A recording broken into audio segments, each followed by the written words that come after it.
tonight's Showdown Game of the Week on TV 32. Brought to you by Bellin Health. Welcome to your healthiest life. Gallagher's Pizza, Italian food, Irish spirit. Lamers, the passenger professionals. Simon's Specialty Cheese.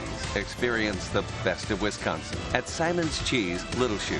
McMahon's of Luxembourg. Cobus and Buses, family pride in every ride. And Gandrud Chevrolet, Wisconsin's #1 selling Chevrolet dealership.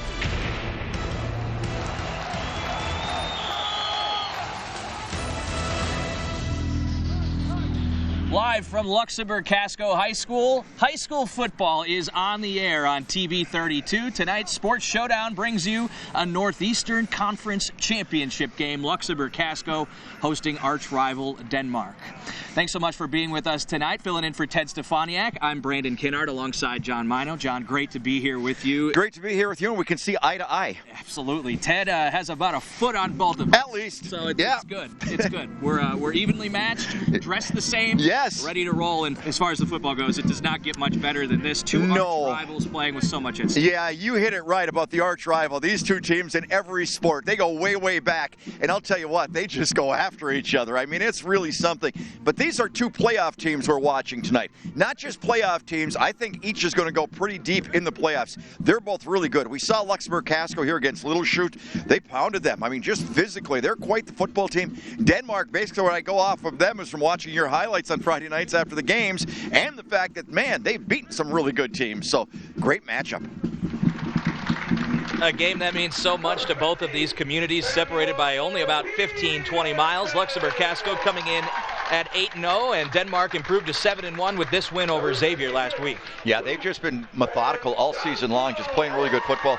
You, of course, are a native of Luxemburg-Casco right here. You've seen some of those good football teams over the years. This has to rank right up there with one of the all-time best. Absolutely. 2016 was the last year they won a conference championship, the only conference championship they've won in the Northeastern Conference. I got to believe this is probably going to be considered one of the best programs, or one of the best teams in this program's history. They beat a good team last week as well, 28-10 over Freedom, clinching at least a share of the NEC title with that victory over the Irish. Well, I was talking to one of the gentlemen up here in the press box. He said he thinks this is the latest that Luxemburg-Casco has been undefeated. 8-0, that is correct. Yep. Two good quarterbacks. Tell you what, this conference breeds some good quarterbacks, though. Lucas Miller, look at those passing yards. 1,222 yards, 16 touchdowns. Also rushed for 196 yards. Depries will, I'll tell you what, he can throw it, but he can really, he's one of those guys who just makes everybody better around him. You know, he's a great ball handler, great faker, all those sorts of things. But he's a really nice football player, had a great game in the one we saw him play here against Little Chute. These are the two leading passers in the Northeastern Conference. Miller leading the conference with those 1,222 yards, 16 touchdowns against the 2 interceptions as well. That might be the most impressive part, that ratio, only 2 picks all season. Yeah, when he puts it up that many times and only have 2 interceptions, I mean, normally you'll get 2 or 3 just from tip passes off your own guy's hands, but that's pretty remarkable. I'm just really looking forward to this game tonight. And a beautiful night, a little crisp, which is great. Field looks like it's in great shape. They got the scoreboard working. We'll talk more about that later. Interesting story. So we are ready to rock.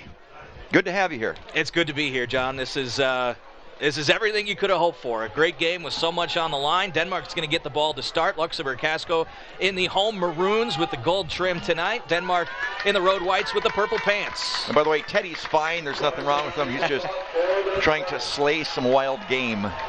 Out in the Dakotas, right? Yes. Spent some time out there myself. Kickoff is in the air, and we are underway here in Luxembourg. That's Ethan Osak on the return. A pretty good one, getting it near the 30, and that's where Lucas Miller and the Denmark offense will start. That was a nice return. Took some early shots. You know, that's what's good in football sometimes. You're nervous, you got butterflies, get all those things. Then you just take about 3 pops the way he did there, and then you're ready to rock. Denmark is a team that'll go to the air more than most, but they've got a 2-headed backfield as well with Elijah Shevchik, the running back, and the fullback Kenny Satori. There's a look at the offensive line. And the skill players here with Miller leading the way, and again, Shevchik and Satori will both get about equal touches out of the backfield. Luxembourg showing blitz, they do it. And that Shevchik met right at the line by a host of Spartans, a gain of about a yard. Yeah, that was a host. There's no question about that. Looked like Ezra Waggy Started out the way. Wagey started the way, number 52. The starters on the defense for Luxemburg-Casco. Lucas Cannon, a massive dude, 6'5". He's getting looks from Division I schools. The linebackers, Sam Peterson, the team captain in the middle, and then the defensive backfield. A lot of athleticism back there, led by Ruthio at the safety position. 2nd and 9 here for the Vikings. Shevchik again, and another short carry. That time I don't think he got back to the line. No, he didn't. And I'll tell you what, those linebackers are really active right now for Luxemburg. Sam Peterson and Dorner in on that stop. They just came up in a hurry. Look at that. I mean, they read their keys. They got there, and they just shut him down. It looked like it was Dorner that got there first, wrapped up the legs.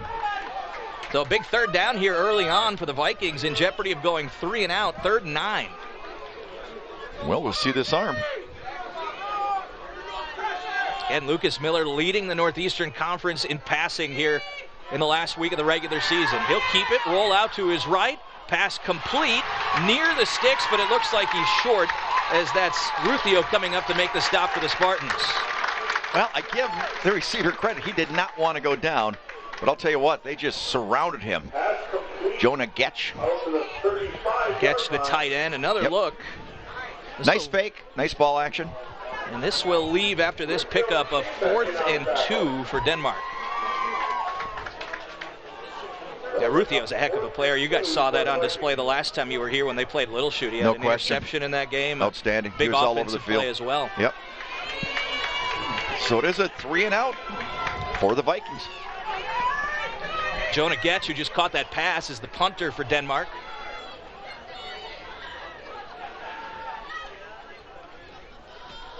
Ruthio back deep to receive, and he'll let it go. Takes a Vikings bounce down inside the 25, out at about the 23, and that's where LC will start when we come back. This is Sports Showdown on TV 32. LC's defense forcing a 3 and out, and now Owen Depre and the offense taking over at their own 23. They're going to go deep on the first play. Depre looking, and it is incomplete. Nice coverage that time. Simon Alexander in coverage. Intended for Logan Dell, who's missed some games due to injury this year, but a 6'3" tight end is getting some looks from smaller colleges. A dangerous weapon for the Spartans. They look to him early there. I like their attitude going deep first play. Here's a look at the Spartan starters. Again, Lucas Cannon, who we highlighted on the defense. They will run behind him on the right side quite a bit. And Isaac Vandenbush, by a long shot, the leading rusher in the NEC. He'll get a lot of touches tonight, and here's his first. Boy, he hits that line with a head of steam, doesn't he? Wow. Kenneth Satori, number 41, making the stop. Here's the starters for the Vikings. The D-line with Cody Bradley right in the middle. And Satori heading up the linebackers. He just made that tackle, the leading tackler for this Denmark defense. Hayden Conkle at the safety spot leads the NEC in interceptions with 4. This is a Vikings defense that has taken the ball away 22 times through 8 games.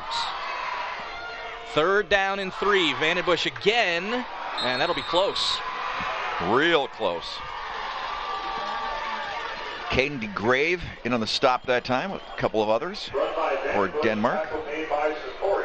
And they so will mark 4th short. and 1. Another look at Vandenbush's second touch.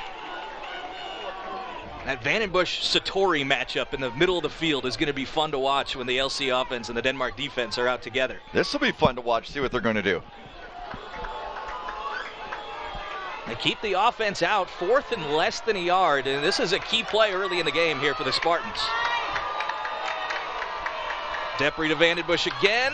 Ooh, I don't think so. Whoa. Looks like a generous spot. Yeah, I was just going to say the official on the far side seemed to give it a more favorable spot. And he got it. He got it. A big roar from the LC crowd early on. That's the first down of the game. Vandenbush picking up just enough to get it. Should be a good look here. Wow. That's Satori. Satori who met him right at the all line. over the field. Yep. Kenneth Satori.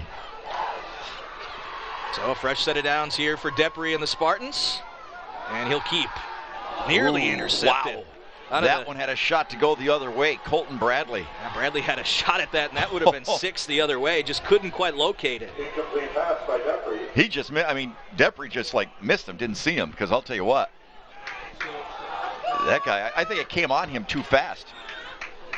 See what they're trying to do. It looked like maybe set up a little screen and just some miscommunication from LC.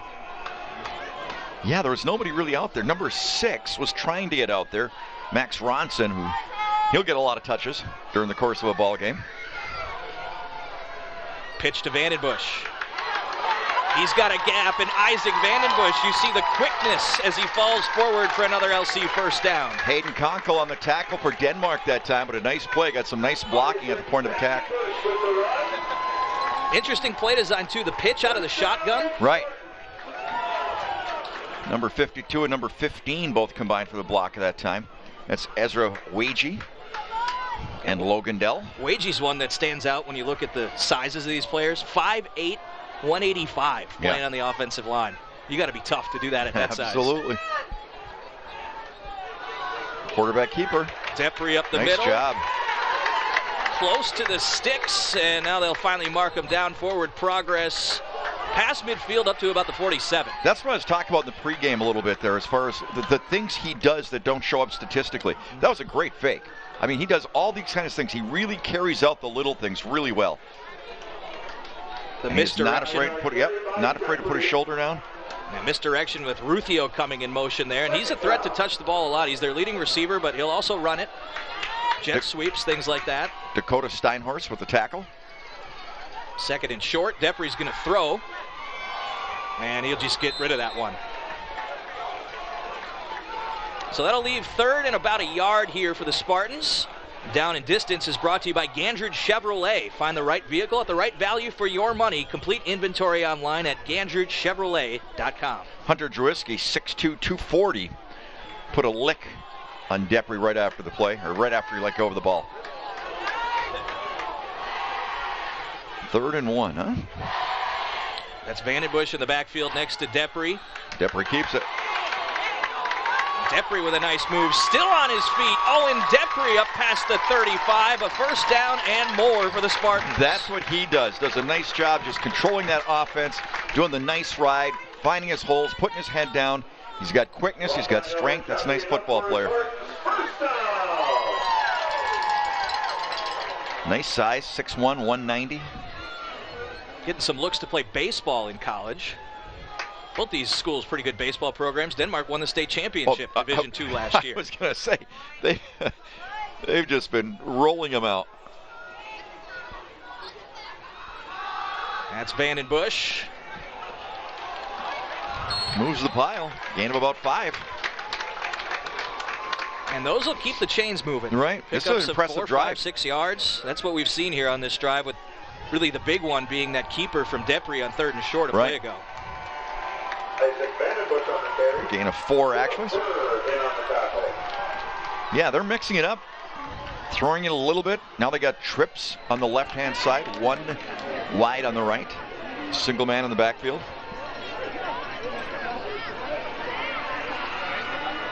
Depre checks back with the sideline, and they'll change the play. Vandenbush. Another good gain and another first down for the Spartans. It's another nice hold, yep. Near the red zone here, just shy of the 20. Number 20, DJ Van Lanen came up to make the hit. Yeah, I think they wanted to see how Denmark would react with that trips formation the first time they were in trips. It's a nice job by Christian Kaufman that time. DJ Van Lanen did a nice job of playing off that block and making the tackle. Quarterback keeper again, Depre. That's that same look with Ruthio coming in motion. Depre keeps. It didn't provide as big of a gain this time, but a couple yards on first down. Philip Burr making the stop, 6'3", 200-pound defensive lineman. He's a senior. It's their first long yardage situation. 2nd and 9. LC's going on about a 5+ minute drive here, too. This is a long one.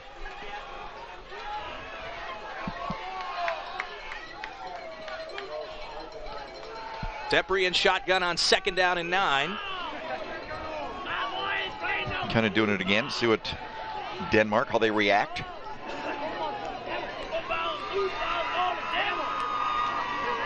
Play fake. Here's Rufio with a little space and down to about the 14. That'll leave a 3rd and short for the Spartans. Very impressive drive. Number 32, Colton Bradley. 5'6", 160. Now, how tough do you have to be 5'6", 160 and play middle linebacker? Pretty tough. Pretty tough. Almost as tough as you have to be 5'8", 185 and play on the line. Yeah, exactly. Especially with the behemoths you got in high school football these days. LC inside the Gallagher's red zone for the first time tonight. Another 3rd and short.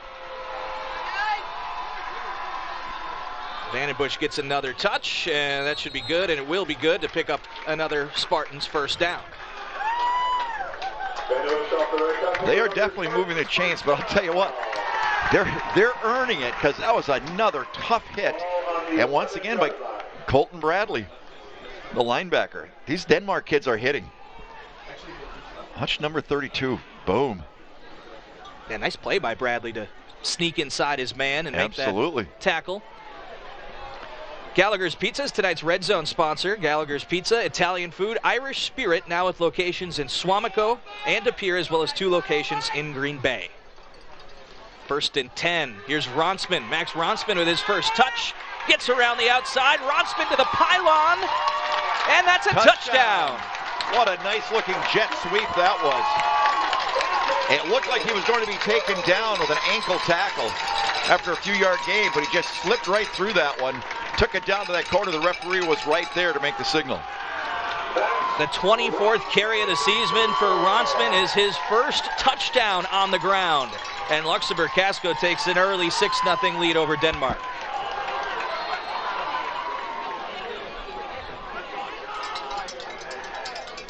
The kicker is Josh Larson. He's made 30 of 32 extra point attempts this season. He made it. Okay. Snuck it Looked through. like it was driven, yeah. 31 of 33, and it's 7-0 Luxemburg-Casco. This is high school football on Sports Showdown. We welcome you back to Luxemburg-Casco High School. The home team taking the early lead over their arch rival tonight. Again, as we talked about at the beginning of the broadcast, so much at stake here. This is arguably the most important game in the history of this rivalry. These two programs don't like each other. Now they're really playing for something tonight, with Denmark trying to get a share of the NEC championship with a victory. Yeah, and it's one of those things where even though both are going into the playoffs, and I think both have a really good shot at going deep in the playoffs, these rivalries, these games mean so much. These are the ones that guys talk about for years later. When you took on Luxemburg-Casco, when you took on Denmark, you're playing for the championship. This is where memories are made right here. Yeah, just growing up around here, you know how much this rivalry means, and that was kind of reignited this week, talking to the coaches, talking to the players about how much this does mean to them here with so much on the line. Here's Osak, and he's got some space around the right side. He certainly does. It's going to be between him and the last man. All the way inside the 30 and taken down. Tackle. Number 9, Christopher Vanderweilen. Saved the touchdown. Well, you talk about a momentum swing. LC with that punch in the mouth early on, that long touchdown drive capped off by the Ronsman touchdown, and Osak snatches Big Mo right back with the return. Boy, just does a nice job reversing his field, and then he just runs away from people. That's all that was. But a nice job manning his post. Number 9, Christopher Vanderweilen. Vanderweilen, the last line of defense there, makes the stop.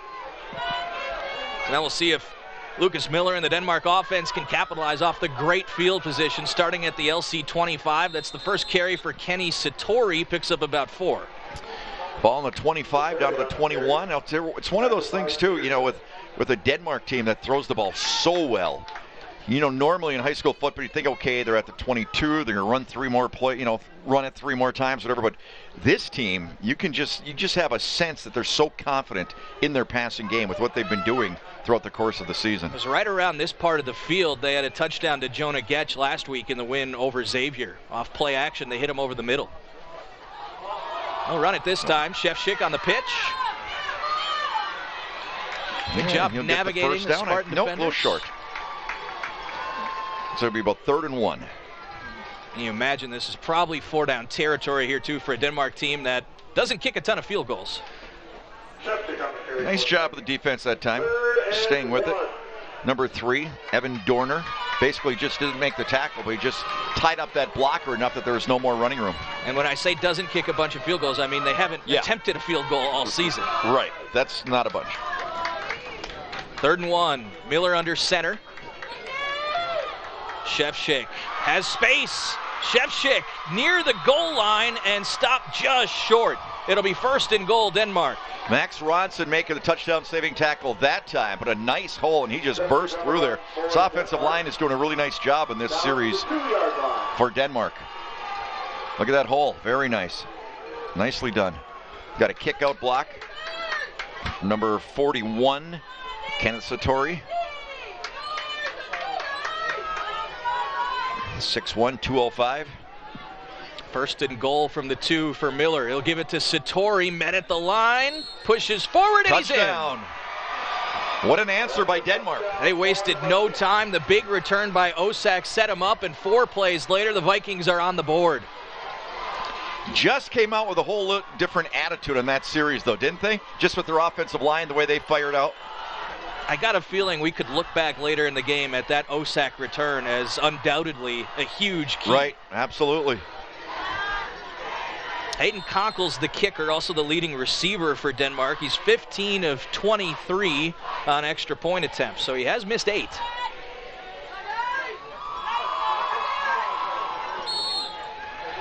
This one's through, and we're tied up at 7. Got a good one early in Luxembourg. Spartans and Vikings knotted up. Score now tied at 7 with a minute. Tonight's instant replay brought to you by Simon's Cheese. Experience the best of Wisconsin at Simon's Cheese, Little Chute. Brandon Kinnard, John Mino back with you here at Luxemburg-Casco High School. And John, what a first quarter it's been. It's been everything advertised, I'll tell you that. You know, you can always tell it's the biggest game around it because every other TV station is here tonight. Every newspaper, well, doesn't do a lot with that right now, but I'll tell you what, it's pretty amazing for these two communities to have a game like this on such a beautiful night. This is cool. This is one to remember. And we've had the summer-like weather for the last couple Fridays. Right. It's nice to get a fall chill in the air totally tonight. agree. That's a squibber. Short kick, and the Spartans will cover it up. That was Ronsman who missed it on his first attempt and then wisely falls on it. That could have been disaster. I don't know if that was an intentional squib. I think it might have been one of those kind of like when I was in punt, pass, and kick, and I slipped. Might have been one of those. About the same distance. Well, let's see how Luxemburg-Casco answers. Last series, they did a little bit of everything, really controlled the clock, like you said, over a 5-minute drive before they scored. The longest play on that drive was only a 13-yarder by Depre, that 3rd and short QB keeper. That's right. Here's Depre in shotgun, and he'll give it off to Vandenbush. Isaac Vandenbush to the 2nd level, but not much further, picks up 4. This little off-tackle play to kind of get your bearings once again, get settled down. Because that first drive, I'll tell you what, they went fairly deep in the playbook with some of those plays they were pulling out, and the trips on the left side, all those sorts of things. Let's see if they settle down a little bit more of the meat and potatoes, grind it out.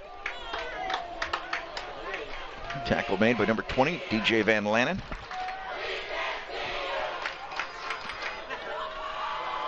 Depre's going to throw. Steps up, hit as he throws. He's got Ronsman. That was incredible. I'll tell you what, that defender was coming in. It was bearing down. He knew he was going to take a hit. He didn't flinch and still got off a beautiful pass. Ronsman, though, comes off limping after that big gainer. Let's take another look. Ronsman was all by himself over the middle. That was an excellent pass. You saw the rush coming on right in his face, and he did not flinch in the least. Stood his ground, made a beautiful pass for the big gain. He did limp off the field, so Ronsman, I believe, on the sideline right now. He's had a huge start to this game. The touchdown on the first drive, now that big gain through the air.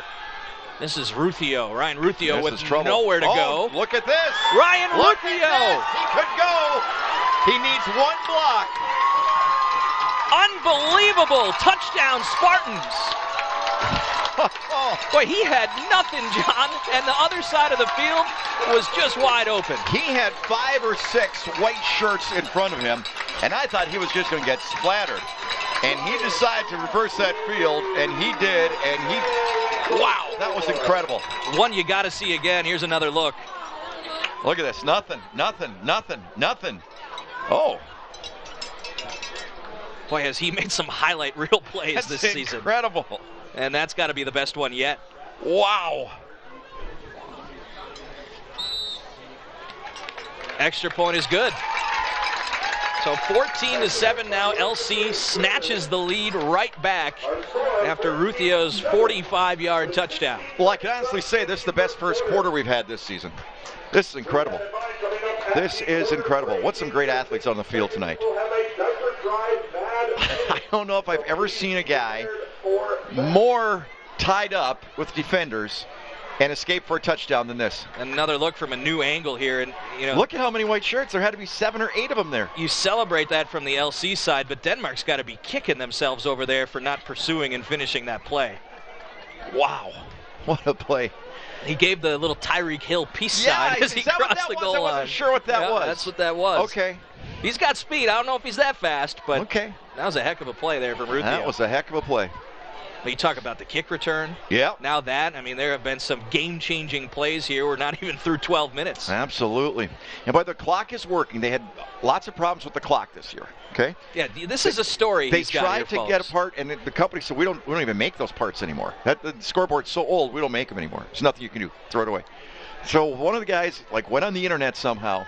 Somebody from some state, New York or someplace like that, said, hey, we just replaced Virginia. Okay, just replaced one like that. What part do you need? We'll send it to you. This could be a Mino project, man. I'm telling you. There you go. Huh? Remember those? And that one will sail into the end zone. They had, I was told. Yep. Incredible. So a good kick that time. Doesn't give Osak a chance for another big return. So, 16 seconds left. We've yet to see the very vaunted passing attack of Denmark. But you were talking about the baseball team. They've turned out so many pitchers. I think these kids in Denmark, they just start throwing rocks when they're about 2 years old to develop their arms. It's incredible, the arms that come out of Denmark. Unbelievable. I look back at some of the stats from that team, and normally in high school you'll have kids that bat, right. 400 plus. Right. I think their highest batting average is 320, somewhere around there. So I thought, how'd this team win a state championship? Oh, yeah. With arms. All the ERAs are right about 0. Exactly. That was a fun team to cover last spring and summer. No question. Oh, what a hit in the backfield, and Satori shook it off. Bounced off. He still loses yards, about a 3-yard loss, and that play will take us to the end of the first quarter. What a first quarter it was. Luxemburg-Casco and Denmark trading blows early on. Through one, it's the Spartans up a touchdown.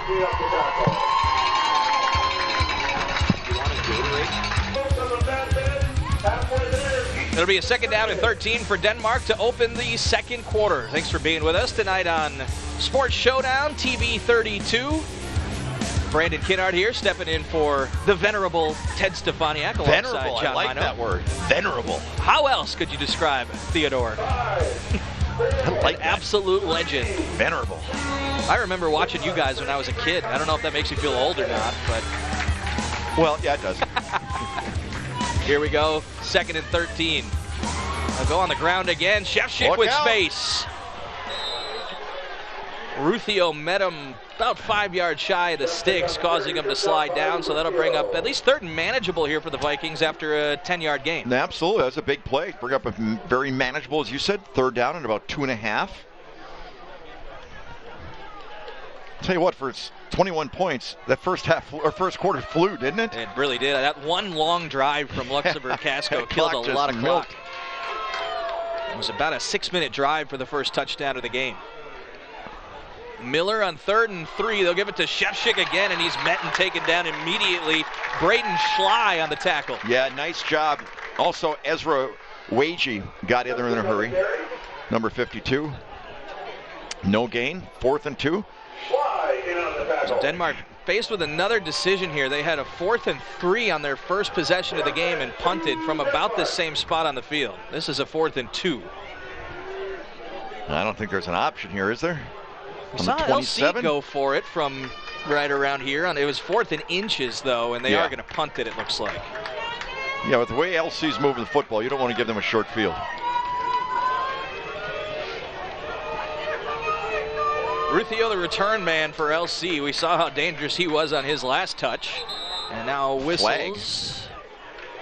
And a flag, yeah. Delay of game. Yep. There's a flag on the field. Delay of game. Force out. You know, in the pros, you see that a lot of team will intentionally take the delay of game and hope they get pushed back so they have more room to work with the punt. But I don't think that's the case here. Yeah, not from this spot on the field. When he's standing on about his own 13-yard line.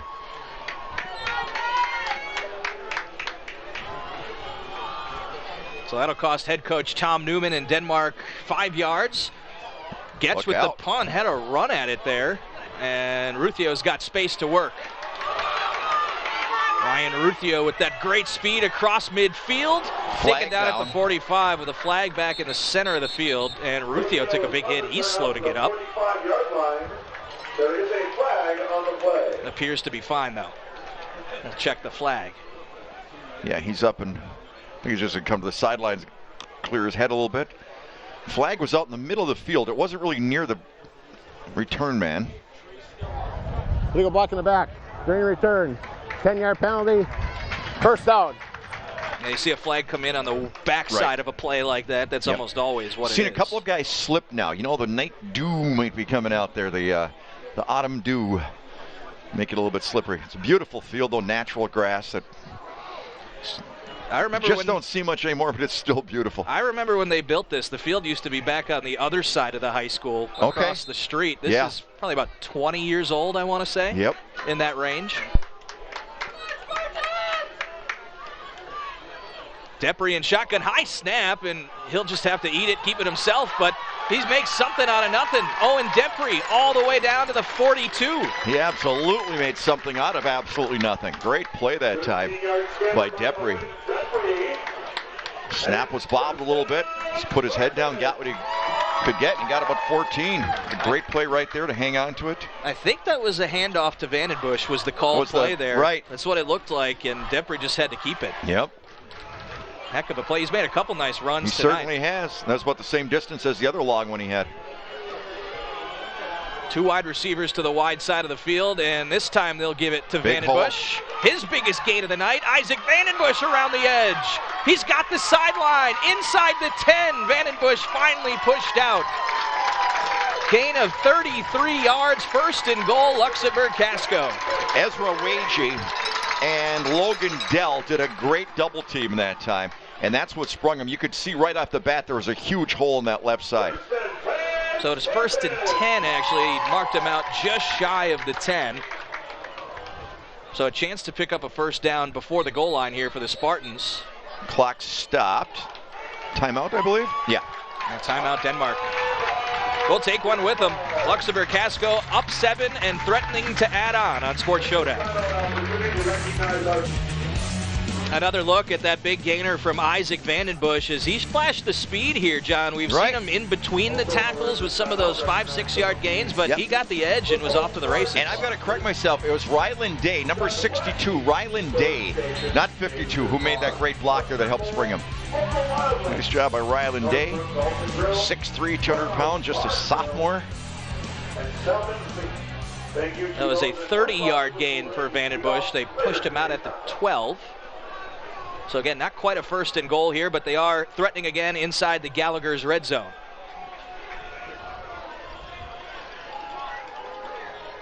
Well, pretty much everything they've tried has worked.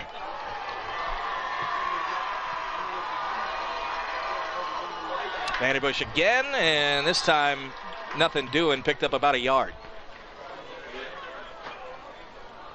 Yep, first man through. Tackle made. Nice tackle by Owen DeGrand,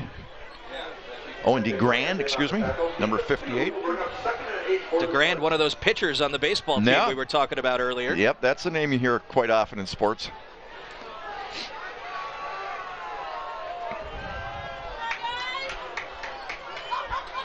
Second down and 8. Vandenbush in the backfield alongside Depri. This is Ronsman around the edge. This is how they scored their first touchdown, but this time he's roped down. It was Osak, the first one to him to make the play. Yeah, Satori also followed up on that one. Kenny Satori's been all over the field.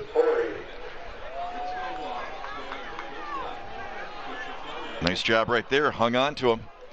That's Osak. Satori's one of those guys. I went out to Denmark to talk to them for a story yesterday, which you'll see here at halftime coming up, actually. And you talk to him and you look at him and you say, yep, that's a football player. Yeah. A fullback, linebacker, your prototypical high school football player, one of their best. Absolutely. Luxembourg taking it deep into the clock. Brandon Bush spinning away, but he's going to be short, and we'll see what head coach Neil Searing and the Spartans decide to do here on 4th and about 3. It looked like he was going to have that second burst, and DJ Van Lanen grabbed the ankle. Watch this. Looked like he was going to get there, spin out of it, I'm good to go, and boom, taken down. Van Lanen stayed with it. It's officially 4th and 4. And the offense still out there for the Spartans. Jack Larson has kicked only 2 field goals this season. He's 1 of 2. 3 wide receivers right, 1 left. Depri on 4th and 4. The lefty looking, hit from behind. That was lights out. What a play by Owen DeGrand. Number 58.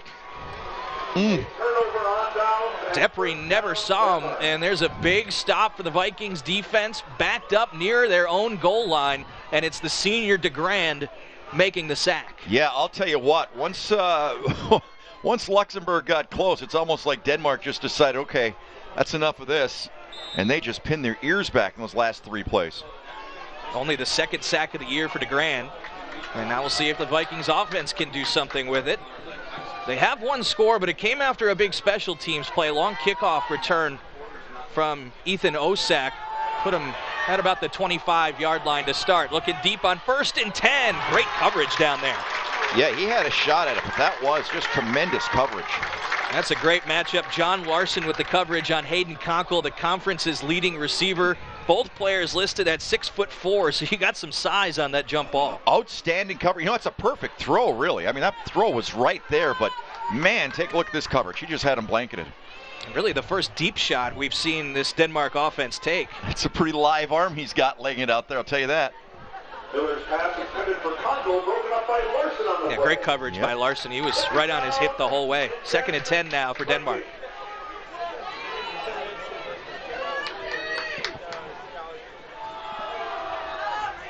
Shevchik with nowhere to go. Yeah, just stacked up. It was all Luxemburg-Casco maroon shirts right there in that hole. 3 or 4 different guys got a piece of them. Shevchik on the carry. They just stayed home and just swarmed them. Lucas Cannon credited with the tackle. All 6'5" of them. So 3rd and 8, deep in their own territory.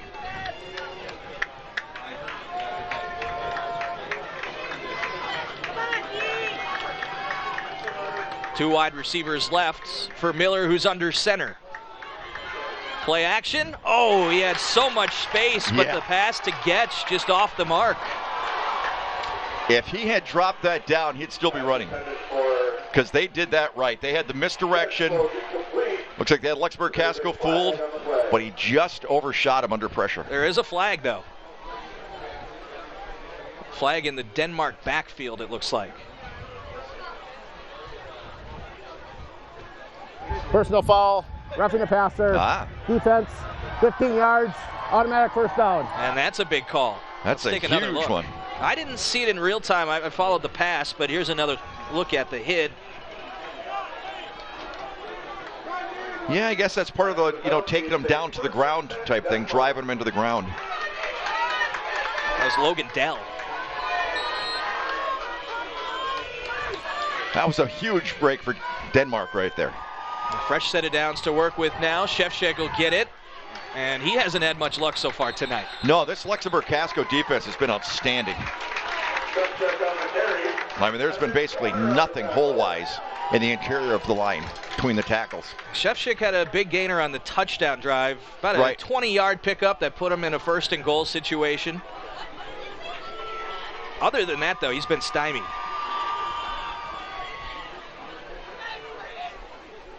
Miller probably looking to put it up in the air. 2 wide receivers coming to our side.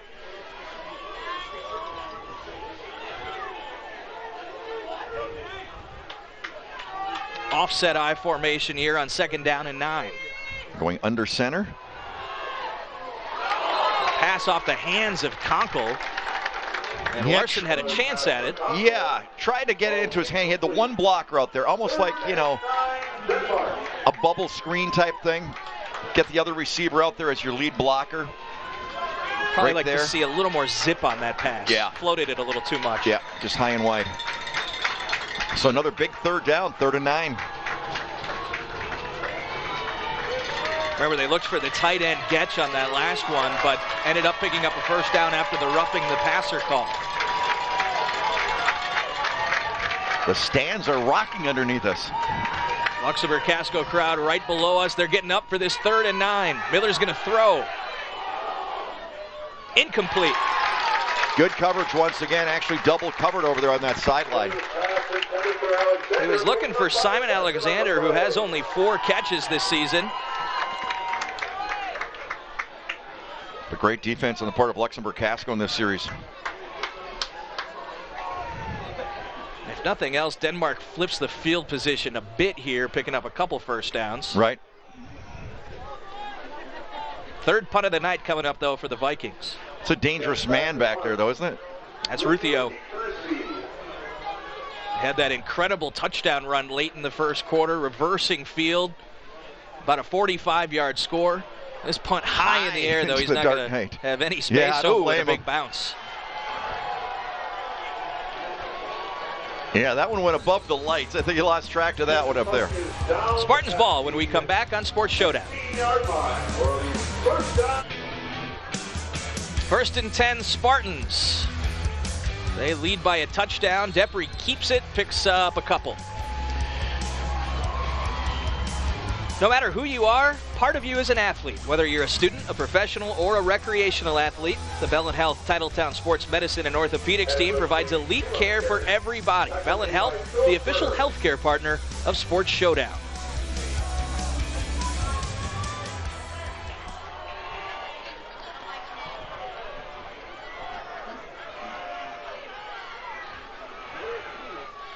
Here's Vandenbush on 2nd and 8.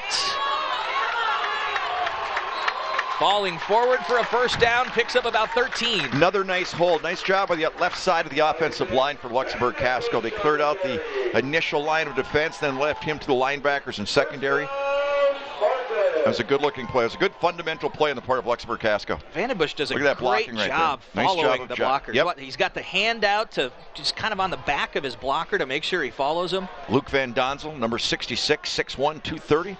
This is senior, did a nice job.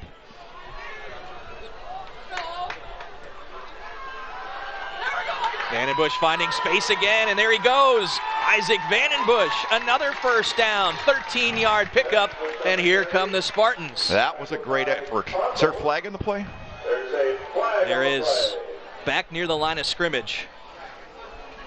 Holding call against Luxemburg-Casco. Couple key penalties here against the Spartans. The roughing the passer, right, which kept that last Denmark drive alive. Absolutely. Now this negates a 13-yard Vandenbush gain. Offense. 10-yard penalty from spot of foul. We play 1st down. And of course, in high school, it's a spot foul, not necessarily always straight 10 yards back from the line of scrimmage, but that one appeared to have happened behind the line of scrimmage. Right. This will be 1st and a long way to go here for the Spartans. About 22, I would say. They have 20 on the board, but it certainly looks farther than that, doesn't it? Yeah, it does.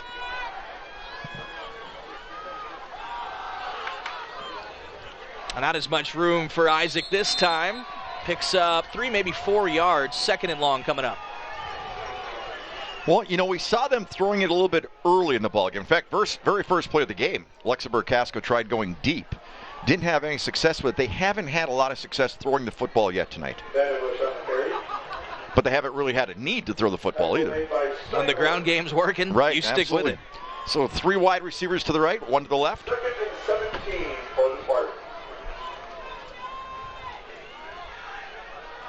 2nd and 17 officially. Depre has to scramble, and he's going to be taken down. Satori outruns him and gets the sack. Okay, Satori looked like, you ever see those Disney Channel things where a shark is going after something? Or it's just determined to go after something? You saw this on Disney Channel? No, not Disney, Discovery. Okay. Yeah. Yeah. What Disney Channel are you watching? Yeah, good point. I have seen those. Shark Week. Yes, Shark Week. There he is, yeah. He was just relentless. Smelled the metaphorical blood in the water. Exactly. If you're LC, you can't do much here on this 3rd and long. Don't worry, kids. We won't have shark attacks on Disney. That was funny. And whistle and a Spartans timeout. 3:13 to play first half. LC facing a 3rd and long when we come back. On the scoreboard, we've got 3rd and 17. To my eye, John, it looks like 3rd and maybe 25. That's about what I would say. I was going to say about 23 and a half. You've got a ways to go. So after an offensive-filled first quarter, 14-7, we've had no scoring in quarter number 2. I believe the down marker is right on the 20-yard line, and the first down marker is on the 41-yard line. So 21 yards. 21. We're always here to help. What do you call on 3rd and 21? I would say maybe a Vandenbush run up the middle, see what you get. Absolutely. Maybe a little screen to the outside and the left side, give him some room to run. This is actually Max Ronsman in the backfield here next to Vandenbush, and it's a high snap. Ronsman's got to run back and get it. Denmark has it. Oh, the Vikings will start with incredible field position after a rare mistake from Luxemburg-Casco. 5-yard line. So they're going with the Wildcat. Joe Chervenka's the center, and Ronsman a little bit shorter than Depre. That might have been what got him there. It wasn't that high, though. It was doable. But what a break now for Denmark. Let's see if they can take advantage of it. That's a formation. Talking with the LC coaching staff beforehand, they said, don't tell anybody this, but we're going to have Ronsman in the backfield at times. I think they probably imagined it going a little bit differently than that. Denmark with a chance to even things up late in the first half. Lucas Miller under center. I formation handoff for Shevchik. Elijah Shevchik spinning in for a score, and it's 14-13. LC's lead cut to 1. Did a nice job. He had the lead blocker over there. And I'll tell you what, he just did everything else himself. Kenneth Satori was the lead blocker, but Shevchik just made a couple of real nice cuts once he got past that block and just took it in for the score. I'll tell you what, that was a big break for them, obviously, with the fumble, but that Luxemburg-Casco has to be saying to themselves, you know, we've kind of had Denmark really quiet lately. Now we let them back up. 9th touchdown of the season for Shevchik. Konkel's extra point is good, and we're tied up. 14 all. Taking another look at that Shevchik touchdown. So there we go. 41's the lead blocker. Ties up his man, then takes it to the outside. Takes it in for the score. We've got a good one in the late stages of the second quarter. I wonder why LC went to that Wildcat formation on 3rd and long, too. 3rd and 21, yeah.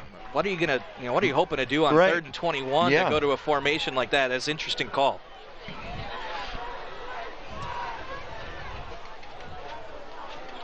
How are the buses doing tonight? Denmark took a coach bus here. I saw that. Not too far. They hopped on the coach bus. Speaking of buses, Cobison Buses is now hiring. Top pay for part-time work with flexible hours. We're doing Lamers. Lamers bus lines need you. Oh boy, we're all off here. Well, Cobison and Lamers, shout out to both of them. Teddy, where are you? Cobison Buses now hiring. Top pay for part-time work with flexible hours. Cobison Buses, family pride in every ride. I was trying to lead you into that. Subtly.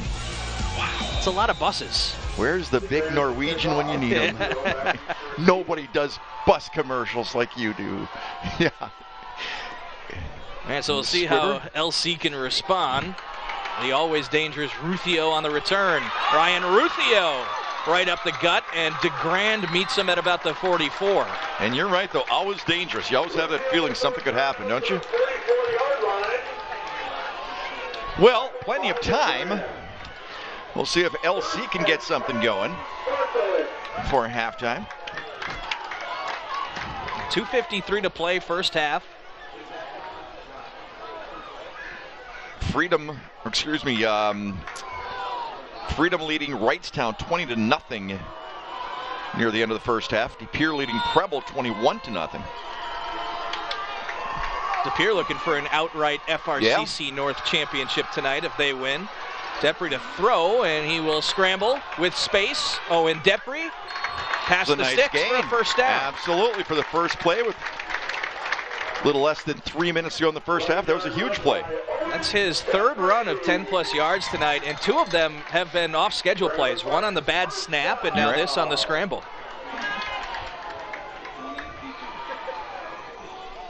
I like when runners point out who they want blocked. I like when they do that. I don't know why. That's a savvy veteran move right there. Very savvy. Here's Vandenbush. He lost the ball. Ball's loose again. Denmark says they have it. Well, Egan Babish, number 52, came up and just popped him.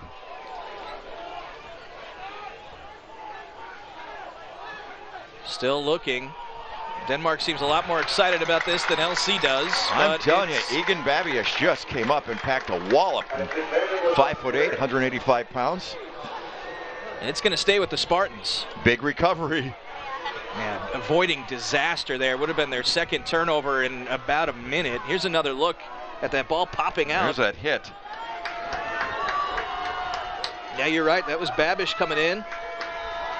And looked like Vandenbush got it back himself. And they'll give it to him again. Pushing forward near the sticks, about a yard short. Yep, be 3rd and 1. I believe they have 1 timeout left. Didn't they use 1 earlier, just in that last series? Yeah, right before the bad fumble, snap. Right.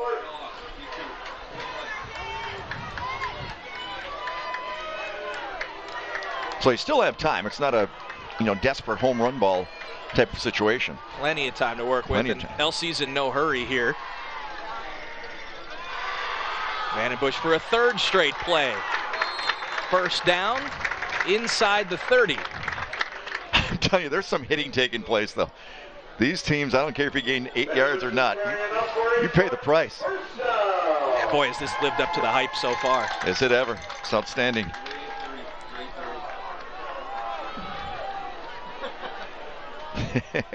Nobody's shying away. Vandenbush carried it a season-high 30 times last week in LC's win over Freedom. And they've been going to him quite a bit here in this first half. 3 straight plays. This time, though, they will go to Ronspin around the edge. That jet sweep again. Ronspin lowering his shoulder and powering forward just shy of the 20. Making the tackle that time for Denmark, number 1, Simon Alexander. Luxemburg-Casco calls a timeout, stopping the clock with 1:02 to play. Here's Ronspin's latest carry. Had the touchdown earlier. Nice gain here as well. Nice gain, nice tackle by Alexander. So 2nd and 1. Wouldn't be surprised if they took 1 shot deep for the end zone. Haven't Maybe seen him even do on that this play. We since said the first place of the game. Yeah. That was it. Yeah, they looked for the tight end, Logan Dell, deep on the very first play, taking a shot. I'll tell you what, I haven't seen many people running free, though. Both teams, both defenses doing a great job pass defense. Kakana leading Kimberly 17-14. Really? That's interesting. West De Pere leading Green Bay Southwest 31-14. And Kimberly, I don't think, has the FVA quite locked up yet. Appleton North with only 1 loss. That's right. So there's something at stake there.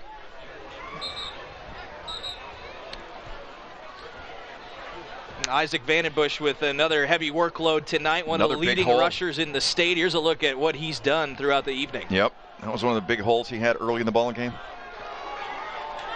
That was his biggest gain, about 30 yards. Right. A lot of those right up the gut, 4, 5, 6 yard plays. Absolutely. They'll play fake to him here. That's Dell, his first catch of the night. And that'll be it'll a move first down at about the 16. Where they're going to mark it. Luxemburg-Casco inside the Gallagher's red zone. Clock stopping while they move the chains.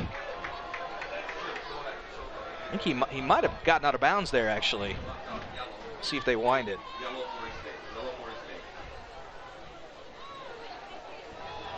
Yep, I think you're right. So 58 seconds left from the 16. So time really not a factor. Ruthio in motion. They'll give it up the middle. Vandenbush finding space, falling forward near the 10. And LC content to let the clock run here. Again, one timeout remaining. Going with the no huddle, of course. Getting the play from the sidelines. 35 and counting in the first half. Depre in the shotgun. Vandenbush again. Isaac Vandenbush down to the 4. And they will stop the clock with a first down. Hayden Conkle with the stop that time. And the official stop and play. Timeout Denmark. Yep. Probably a good, well, definitely a good place to take a timeout. We'll keep it here, take another look at that latest Vandenbush carry. I've lost track of how many for him tonight, but he's got to be approaching 15 in the first half. It's incredible how many times he carries the football. And still looks fresh, doesn't he? Again, just pops up. And a season high last week as well, 30 carries against Freedom. Just getting better as the year goes along. Well, of course, as much fun as this is, next week, the pressure just ratchets it up about 98% when you have playoffs. So when you're a senior and you're thinking to yourself, I either win or I never put on a football uniform again. That's crazy. That's crazy. That is a tough thought, isn't it? Yep, it really is. A lot going through the mind of a young man in that situation. Both these teams hoping and really expecting to make pretty deep playoff runs this year. LC's never made it past level 3 of the playoffs. The third round, the quarterfinals. This could be the year to change that, but first some business to tend to here in the final week of the regular season. Depre with 23 seconds to go. He'll hand it to Vandenbush. High steps into the end zone. Luxemburg-Casco back on top. Another huge hole. They're really doing a great job on that left side over there, opening up the holes for these running backs. That was an impressive drive. I'll tell you what, getting it late in the first quarter, late in the first half the way they did. Their Daubers could have been down a little bit. And responding after that bad snap turnover deep in their own territory as well. And they leave only 20 seconds on the clock. Not much time for Denmark to work with.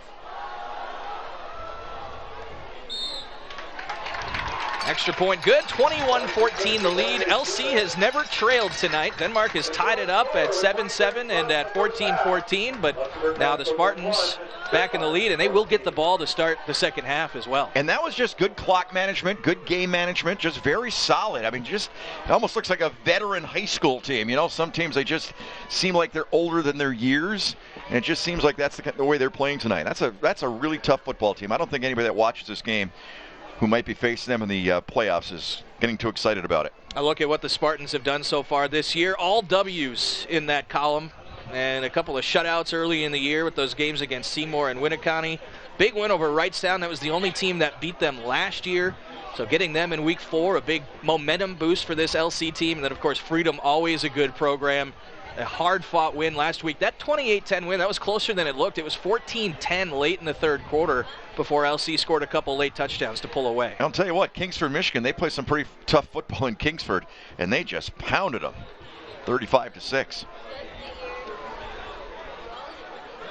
Trying to finish off the first undefeated regular season in program history tonight, and Denmark is giving them a tough test here. You know, I used to love the old Packerland. The old conference. That was what I grew up on. Yeah, I liked that conference. Kewanee, Southern Door, LC. Denmark joined it later, late 90s, I think Denmark came in, but I remember watching a game, Southern Door against Luxemburg-Casco, and Southern Door to fullback by the name of Jim Flanagan. Yeah, late 80s, right? Late 80s. Whew. They won a state championship with him, 88, 89, somewhere in there. That was quite the team. Osak, who had that big return earlier, taken down just past the 25 here. You want to talk about this rivalry. I think part of the reason this rivalry has become so fierce over the years, these two teams have both changed conferences from the Packerland to the Bay, now in the NEC. Right. The only common denominator has been each other. They've stayed with each other in the same conference for the last 20-plus years while the teams around them have changed. Yep. And familiarity breeds contempt. Well, they play all sports, you know, I mean, even the wrestling and the baseball programs like you were talking about, all these different sports. that they've just gotten so basketball, girls basketball. They're just it's a competition unsurpassed for that conference, I think, in every sport. Well, I don't think they're going to try to do too much here with 15 seconds to go and on their own 25. Shevchik's the deep back. He'll get it. And not much there. That should end the first half. And it will. It will. Boy, what a good one. First 24 minutes. Luxemburg-Casco with a 7-point lead as we hit the halfway point on Sports Showdown. Been a good one so far. Luxemburg-Casco and Denmark going back and forth, and at the half it's a 7-point Spartans lead, 21-14 over Denmark. LC with a win would clinch the Northeastern Conference title outright. If Denmark wins, the two teams would share the conference championship. You know, some teams, John, will give out helmet stickers, some will give out game balls. Denmark rewards its players by letting them take a swing at a big old slab of granite. I stopped out by the Vikings practice yesterday. I said, hey, what's that big rock doing there? And it became this story. It's a huge rock, really. It's right next to the field, and every Tuesday we pick the players of the week, and they get to pound the rock. And it's pretty metaphorical, but it's also an actual rock. So that's our mantra of the year. I've swung at it a couple of times, and it's fun. It's fun every time. The rock was taken from a nearby quarry. It's a 1-ton slab of granite, but to Denmark, it represents much more. It all goes back to the stonemason's credo of it's not the 101st blow that splits the rock, it's the 100 that came before it. As the Vikings chase their first conference title since 2007, that message rings true. It comes down to this. So the ones that came before us and the ones that came after. So it's the kids that don't have the experience like the past couple of years that they have never been in this spot for a conference championship. And we are. So now it's to us to bring it back for them. Past players took 100 swings, and while they didn't break the rock, they paved the way. Now this senior class is ready to finish the job with swing number 101. That's kind of the mentality I wanted these guys to take, to come to practice each day, work their hardest, and understand that there's going to be adversities that are just as big, as heavy, and as hard as that rock. But if we keep hitting it, we can get through anything. Well, some days you just don't know what you're going to be talking about. That rock stood out to me. I said, hey, what do you got there? It's they're not the only team that does it. I'm told Marinette does it as well. So another high school around here. And he actually got the idea from UW Whitewater. Okay. And as an Oshkosh alum, I've been shaking my fist at that pound the rock slogan that Whitewater has for years. I don't blame you. Now I finally understand where it came from. They literally pound the rock. Pound the rock. That's outstanding. That's very cool. And I like what they were saying, too, about kids. You know, so many players that came before them never were in this opportunity to win a conference championship like this. So how meaningful is that for this school, this tradition, this legacy? And it's their way of thanking those players that came before, because they've been pounding that rock, and now this crew hopes to finally be the one that breaks it. First year they've been doing it. Did you take a swing? Did you try to? I did not. Actually, that was Colton Bradley who was swinging at it for me there. It came from his parents' quarry about a mile away from the high school. Okay. Very cool. There you go. Never know what you're going to find. Just thought you would have tried, a little something. I'm not sure that I have that in me. All right. No. Plus, am I worthy of that, John? I'm not sure. Saying. You know, it's the players of the week that get the chance to do it. I'm not a player of the week. Good point. I didn't think of that.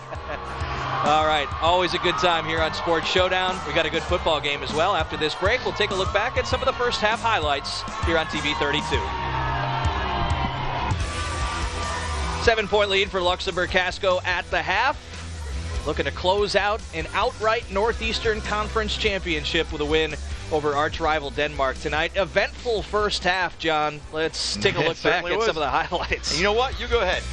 I get to do the honors? You get to do it. You're not doing 10 o'clock sports tonight, so go ahead. There you go. That's Max Ronsman with the game's first touchdown. Little jet sweep around the edge. That put LC up 7-zip. Long kickoff return got Denmark to this point. Kenny Satori, the fullback, bulldozing in. That tied the game at 7. This play was incredible. Brian Ruthio looked like he had nothing, and then suddenly found a whole bunch of daylight. casually drifting into the end zone with a little, I believe that's the Tyreek Hill peace sign. Okay. In the NFL, you might get flagged for taunting. I would think so. Not in high school. This is a key play. They put Max Ronsman at the quarterback spot, trying to run a little wildcat. High snap, recovered by Denmark. Sets up a tying score here from Elijah Shevchik as he spins into the end zone. Luxemburg-Casco had an answer just before the half, though. Long drive, capped off by Isaac Vandenbush's first touchdown of the night. That put LC back on top, 21-14, where we stand right now. Great first half of football. We'll be right back to look ahead to half number 2. So much on the line here tonight. Hope you stay with us on Sports Showdown. Tonight's Sports Showdown game is brought to you in part by McMahon's of Luxembourg. Quality furniture at reasonable prices, where the best home for our furniture is yours. McMahon's in downtown Luxembourg. Brandon Kinnard, John Mino on the call with you tonight. An exciting first half with LC up a touchdown. And John, I think key here is the Spartans are going to get the ball to start the second half as well. They got a chance to double up. No question. That's going to be a big defensive series for Denmark. You know, Denmark did get a couple of breaks. They got out of a deep hole one time on a roughing the quarterback call. And then another situation, of course, was that high snap that was recovered on the 5-yard line. But what I'm saying is every time something negative happened to Luxemburg-Casco, man, they came right back. I mean, they didn't, take a step back and lick their wounds or anything like that. They came back with abandon, with just venom in their eyes. And that's a well-coached, well-disciplined football team with the way they play out there. But the thing is, again, heading into the playoffs, it's big, and not to blow past this game. This is for the conference championship and huge bragging rights for a generation and things like that. But they have to be thinking down the road in the playoffs that you got to bring everything to the table tonight. But teams are scouting you. Teams are really watching you. And what you really want to do is try to win that ball game and hold back some things that you're going to need in the playoffs. Less than 3 minutes, still half number 2. We'll be right back with the action on TV 32. Bellin Health, Titletown Sports Medicine and Orthopedics is proud to provide licensed athletic trainers for area schools and local athletes. Tonight, Adam Hallett is working the sidelines for Luxemburg-Casco. Thanks to Adam and all the Bellin licensed athletic trainers who keep our kids safe and in the game. Bellin Health, the official healthcare partner of Sports Showdown. Fellow LC Class of 09 graduate. There you Adam go. Hallett. And Luxemburg-Casco will get the ball to start the half. This is Dorner with some space, his first touch of the night. And Evan Dorner gets it out to about midfield, just shy. He's marked at the 49. Big return, really nice job breaking a couple of tackles there. Bring it almost to midfield, which means you can go to basically any play in the playbook. This is a key drive right away to open the second half. Tremendously key. This is huge. Denmark does not want to go down by 14.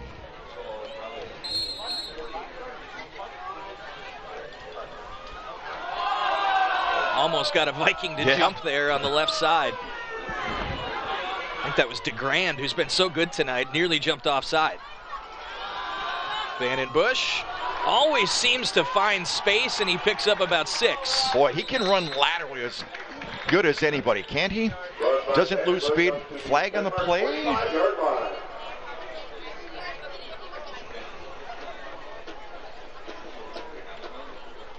Or no. They're trying to figure out the spot. One had him at the 44, one at the 45. Face mask. Oh, there is a flag. Defense. 5-yard penalty. First down. It's funny you mentioned the lateral quickness with Vandenbush as you take another look at that last run. I asked Kenny Satori about him yesterday. Those two have played against each other really throughout their entire childhood. There's the face mask. Yep. That's the one thing he noted was that lateral quickness, the side-to-side movement. He said he's so good with his feet. He doesn't lose speed. You really got to keep him in front of you, is what he said. Absolutely. He'll get it again. Strong run. About a 4-yard pickup. Well, they've decided they're going to come out and they're just going to try to pound the football for a while. On DeGrand with another tackle. And DeGrand has been all over the field, one of the captains for this Denmark team. I like that coach's philosophy. He said it's not the 101st blow from the hammer that busts the rock. It's the first 100 that came before it. I like that. Yeah, it was really that was a cool story to do yesterday. Yeah, nice job. Another nice hole.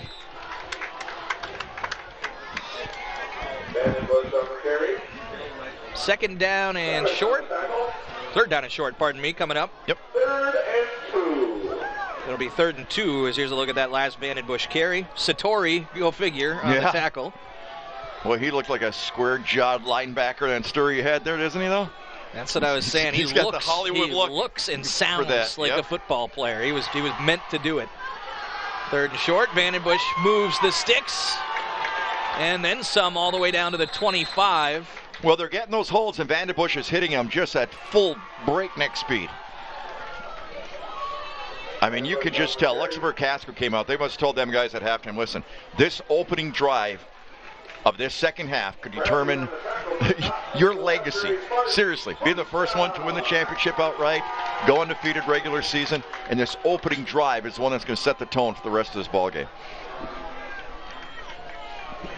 1st and 10. It's been all Vandenbush on this drive.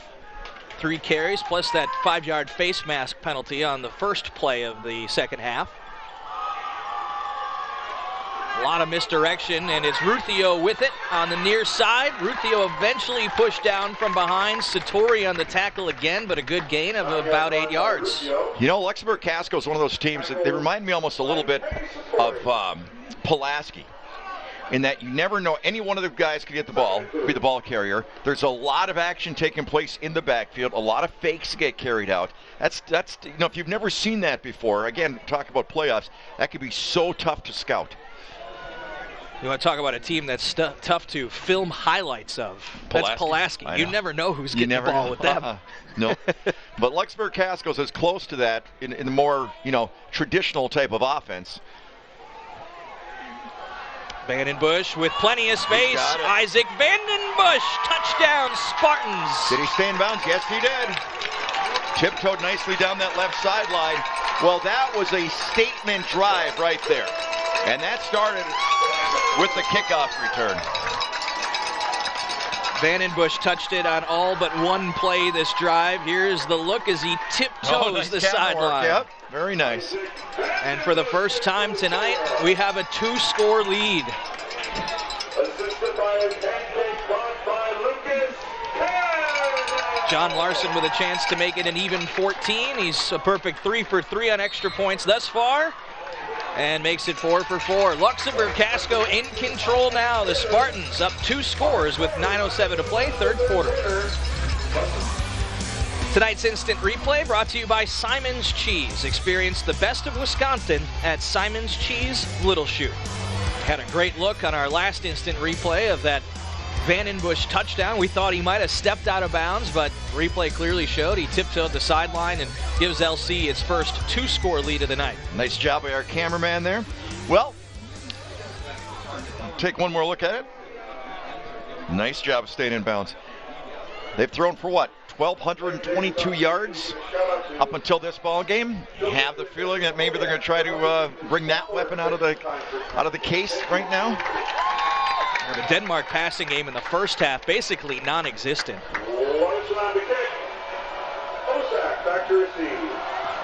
Wow, nice kick. And this one again into the end zone, and Osak won't have a chance at a return. They've taken the ball out of his hands ever since that big one earlier in the game. Yeah, they certainly have. You're correct. They had the squib, then they had that one. Yeah, the 3rd quarter this year has been LC's quarter. They're averaging 13 points per quarter, and they've outscored opponents 106 to 29 in the 3rd. It's often when they come out and put games away.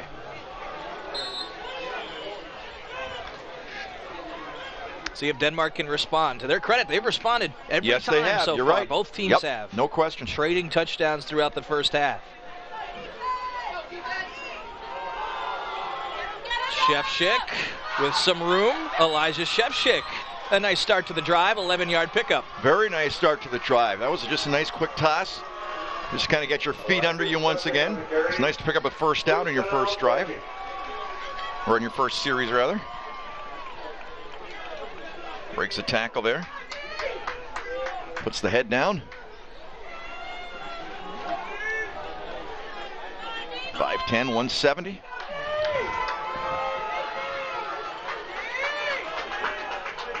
Miller under center again on a fresh set of downs here for Denmark.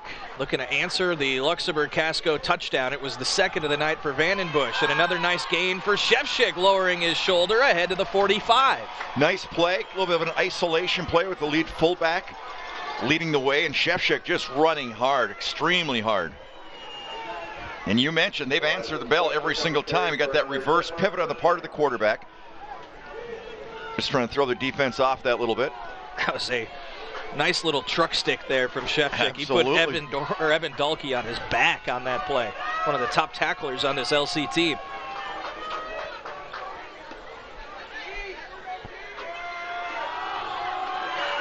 Another dose of Shevchik. Powering forward, past the sticks.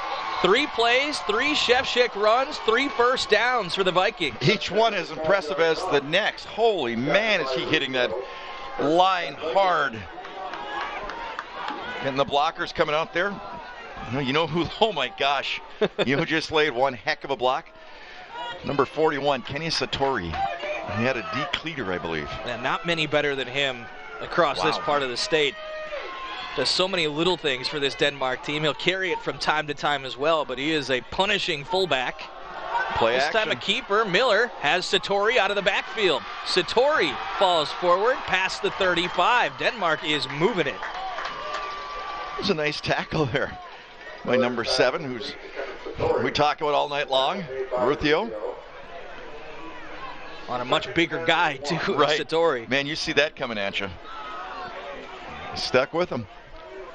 And it's getting cold, too. It's getting really. Can't feel good. I didn't want to say anything because Teddy would always get on me. Ooh, where's your blanket? Ted's not here tonight, John. It's cold. We're cold. We're cold. We're cold up here. Thank you. Glad I could speak the truth. Second and short. It's been all Shevchik on the ground. He'll get another touch, but this time nowhere to go. Sam Peterson, one of the first Spartans there to hit him, and that'll bring up a third down. Yep. Third and about 1.5 yards. Yeah, they just filled the hole that time. Samuel Peterson, 6 foot, 195, senior linebacker. Did a great job. Likely 4-down territory here. I was just thinking that. It's. Yep. But again, you hate to give LC a shorter field. Right. And 3rd and 2. Miller under center. False start, it looks like, as the flag flies and the play did not look good. Flag on the play. Yeah, somebody jumped early. Mm-hmm. They were trying to run a trap, an inside trap. Dead ball. False start. Offense. 5-yard penalty. Still 3rd down.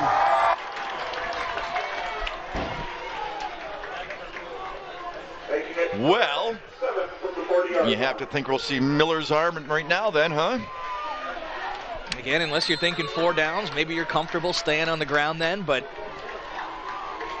Miller with, by my count, only 2 completed passes so far tonight.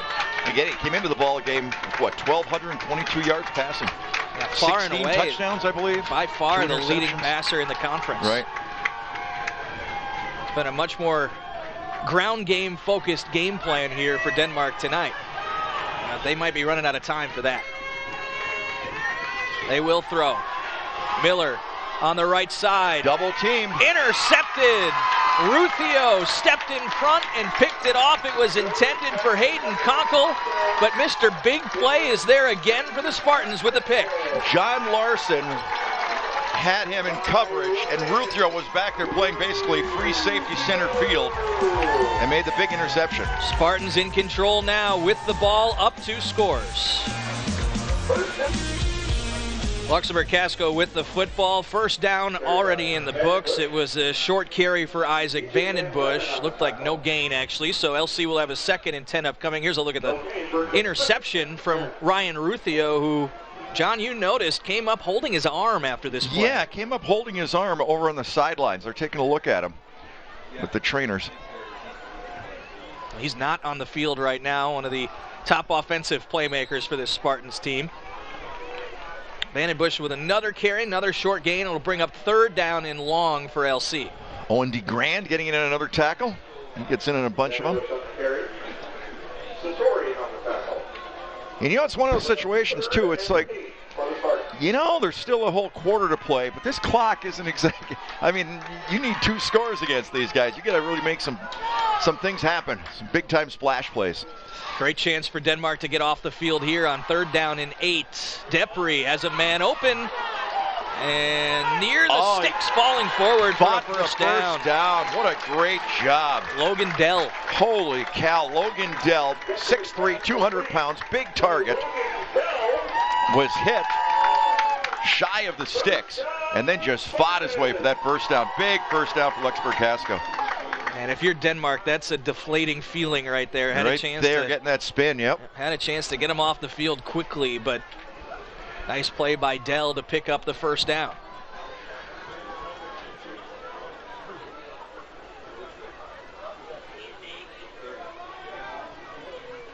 Once again, getting the new play from the sidelines. They'll shift Vandenbush to the right of Depre. Vandenbush with it. Along the left side, Isaac Vandenbush into space.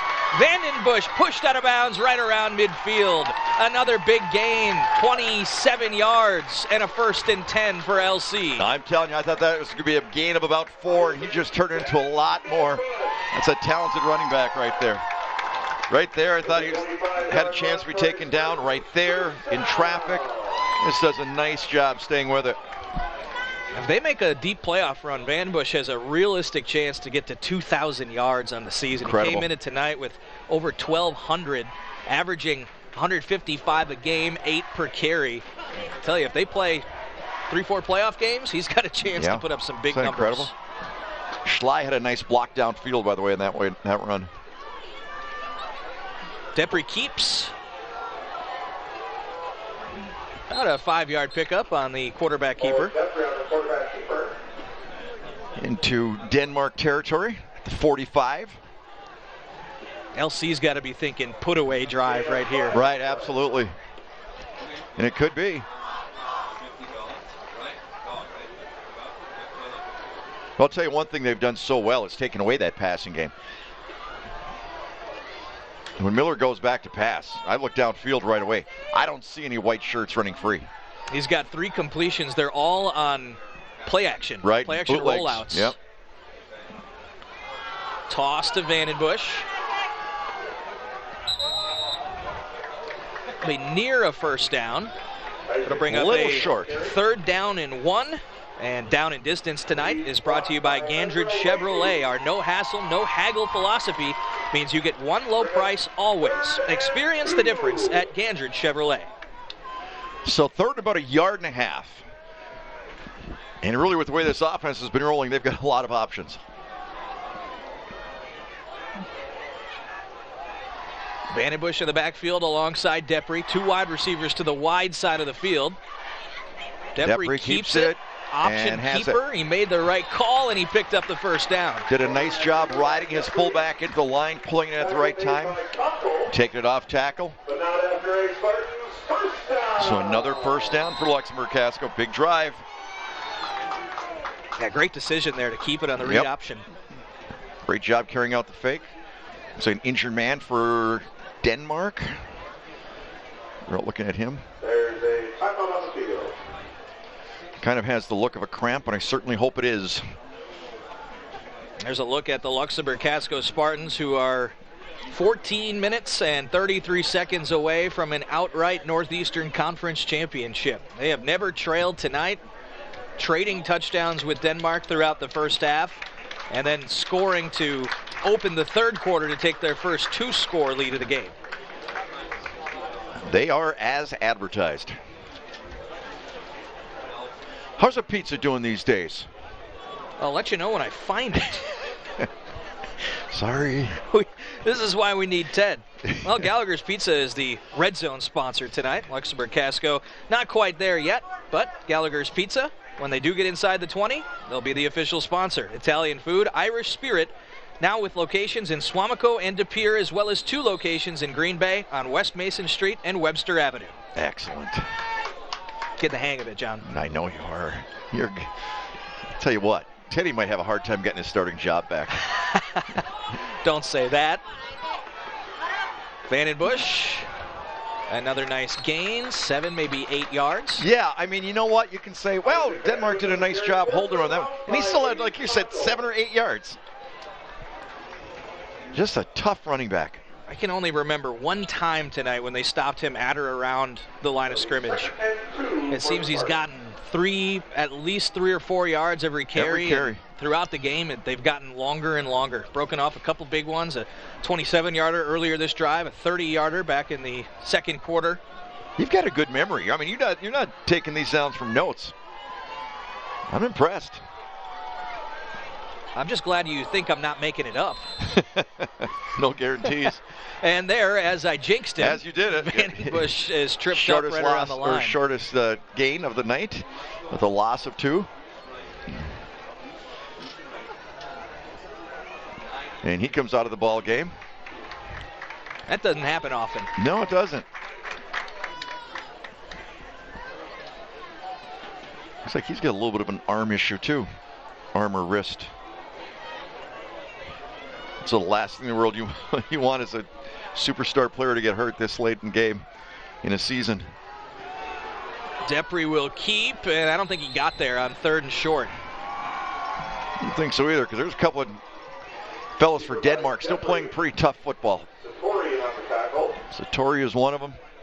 I mean, there's no quitting these guys. They know this is probably their last stand in this game. You've got to keep question. LC out of the end zone here. Not even a question. So 4th and 2. Head coach Neil Searing will keep the offense out there. It's that part of the field. You're not quite deep enough to punt. It's Evan Dorner in the backfield. Still no Vandenbush. He's on the sidelines right now. And Dorner will get it. And he's gone. Touchdown Spartans.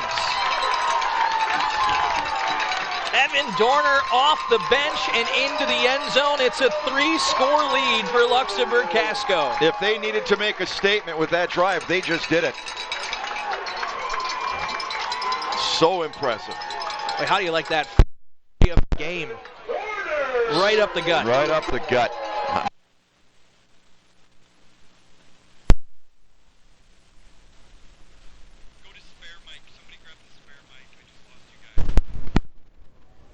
A little bit of a microphone issue there.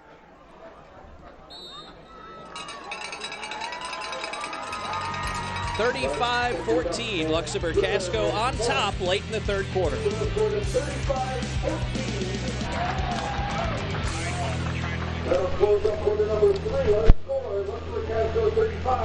Nobody's going to be trash talking Eric O'Neill after this. No. You guys talking?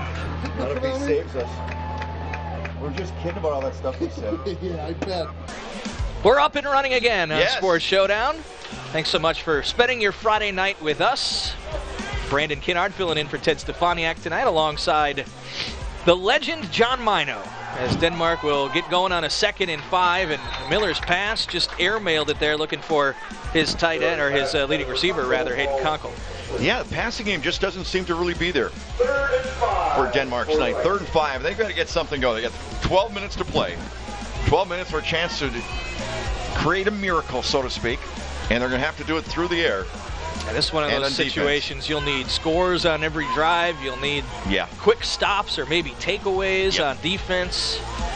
Long way to go till we get to that point. Up first, though, an important 3rd and 5.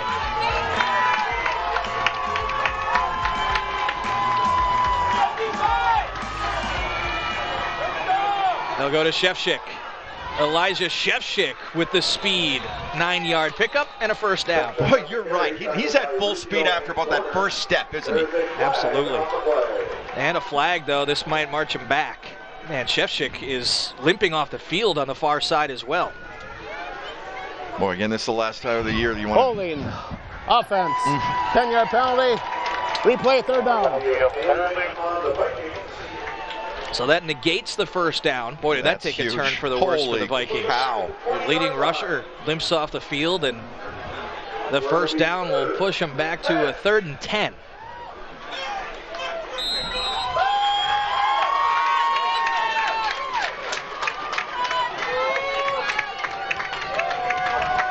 So they'll move Satori back to the halfback position. Reese Johnson came in. He's the new fullback with Shevchik on the sideline. And Miller to throw. Miller nearly slips, keeps his footing, runs out of bounds. He'll be shy of the sticks, but did pick up about 5 yards. Yeah. 4th down coming up. Yeah, they've got to go for it. It'll be 4th down and about 4. But I don't think you have much choice at this point. 3rd down and 3.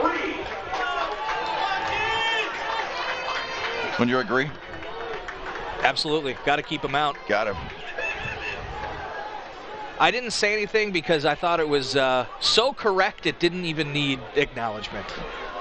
Wow. Wow, you're really fighting for this starting job, aren't you? They've got the punter out there, though. Interesting. Yeah, they do. Okay, well. And he is going to kick it. Okay. Wow, that's surprising to me. And Sills on Maybe it wasn't so correct. Time for a quick break. 11:22 to play. Luxemburg-Casco will take back over when we return. Lamers Bus Lines needs you to bring our students to school this year. Earn high hourly wages and up to $1,800 in bonuses. Visit golamers.com/careers to apply. Max Ronspin with a nice gain right out of the break. Gain about 8. Take it down by Hayden Cockle. Another look. And that's Vandenbush lead that? blocking. Wow. Look at that. Whew. That'll bring up 2nd and 3. I'm telling you, there's some hitting taking place in this football field tonight. Yeah, they're moving Vandenbush around now. He was lead blocking, and now that's him on the bottom of your screen, split out to the right. So a different look here from the Spartans. Vandenbush in motion. This is Ronsman. Ronsman fumble, and it bounces right to Conkle on the ground, so Denmark will take over. Boy, that ball really popped out of there. Yeah, did that ever. Boy, he's coming off the field injured too. Yeah, he took a We're big seeing hit. too many guys getting hurt in the late stages of this ball game. Another look. That's Brian Sloma on the hit that forced the fumble, and it bounced right to Hayden Conkle, who was laying on the ground behind the play, and he recovers it for Denmark. Well, that was interesting. Well, what did we just say? You probably need scores, you need takeaways, and now Denmark, just like that, after 2 plays, has the ball back. Here we go. See what happens here. 10.5 left to play. And Shevchik is back in the ball game. He'll get it here. Limped off a couple moments ago. Now Elijah Shevchik. Gained about 6. Yeah, nice play. He's a gamer, isn't he? At 170 pounds. Tackle made by Ryan Rubio. Actually gained about 7. Another look at the toss play. Shevchik has had a heavy workload tonight. Certainly has. Evan Dorner taking him down for Luxemburg-Casco. 2nd and 4 for the Vikings. Here he is again, spinning forward. Looked like he picked it up. Wow, nice job that time. He was stopped about 2 yards short. Did a little bit of a spin move. Dove past the, at least I think he dove past the chains. 1st down. Ball on the 49. And this lunge right there is what got it for him.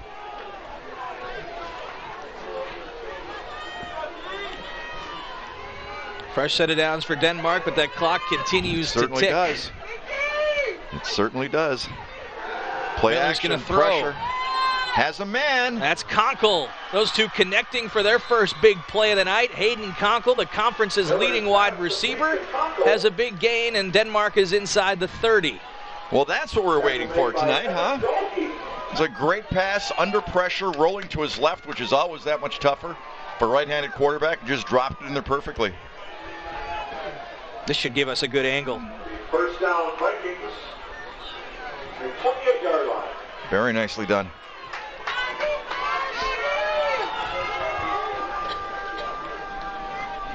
Ball's on the 28. Here's Shevchik on a 1st and 10 carry. Another nice pickup, maybe 7 yards. Yeah, you can't fault it. You can't fault the production they're getting. You just, again, you look at that clock, we need 8 big plays somewhere along the line. It's one of those offenses that seems to need to maintain balance with all the play action that they've used tonight. Right. If you abandon that running game, then that play action goes away. You're exactly correct. So 2nd and 2.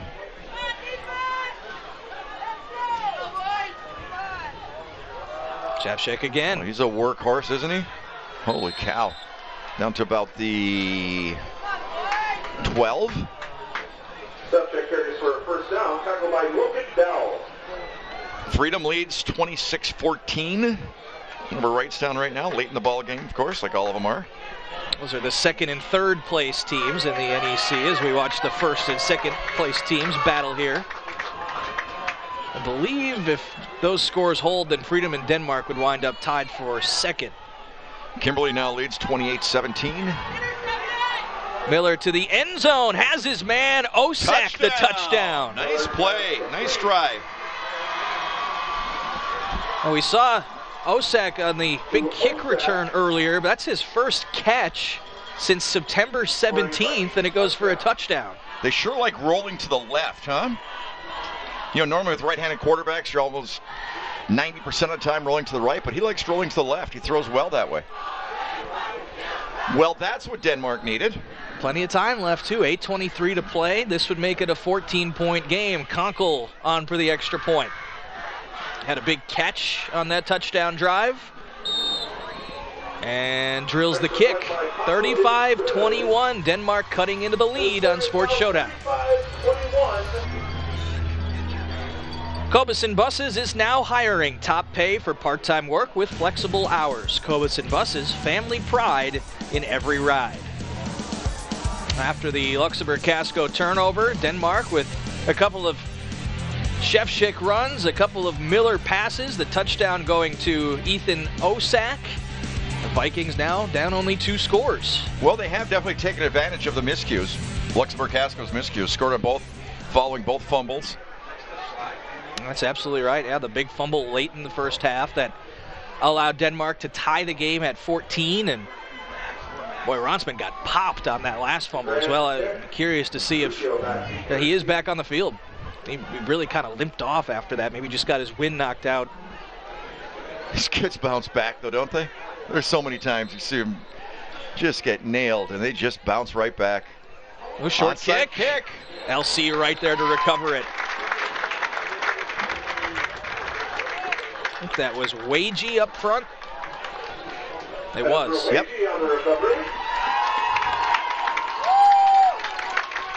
He's had a big ball game in a lot of ways. Did a nice job at his left guard spot. Heady play there. Spartans had to have been partly expecting that. Yeah, I don't blame Denmark for doing it, though. Have to do it right now. You got to pull out all the stops. But again, 8:23. If they get a quick stop, they do have time to make some things happen. 4 wide receivers here on this 1st and 10 play. Depre has Vandenbush with him in the backfield. But I don't think he's going to throw. You are correct, sir. Handoff, Vandenbush, 4-yard pickup. Just trying to spread them out as much as they can, and that way if you do pop through the line of scrimmage, get past the linebacker, you have those defenders spread all over the field.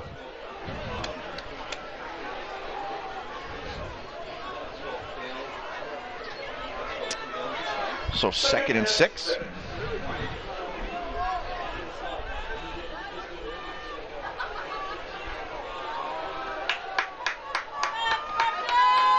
Two wide receivers left, one far on the right here.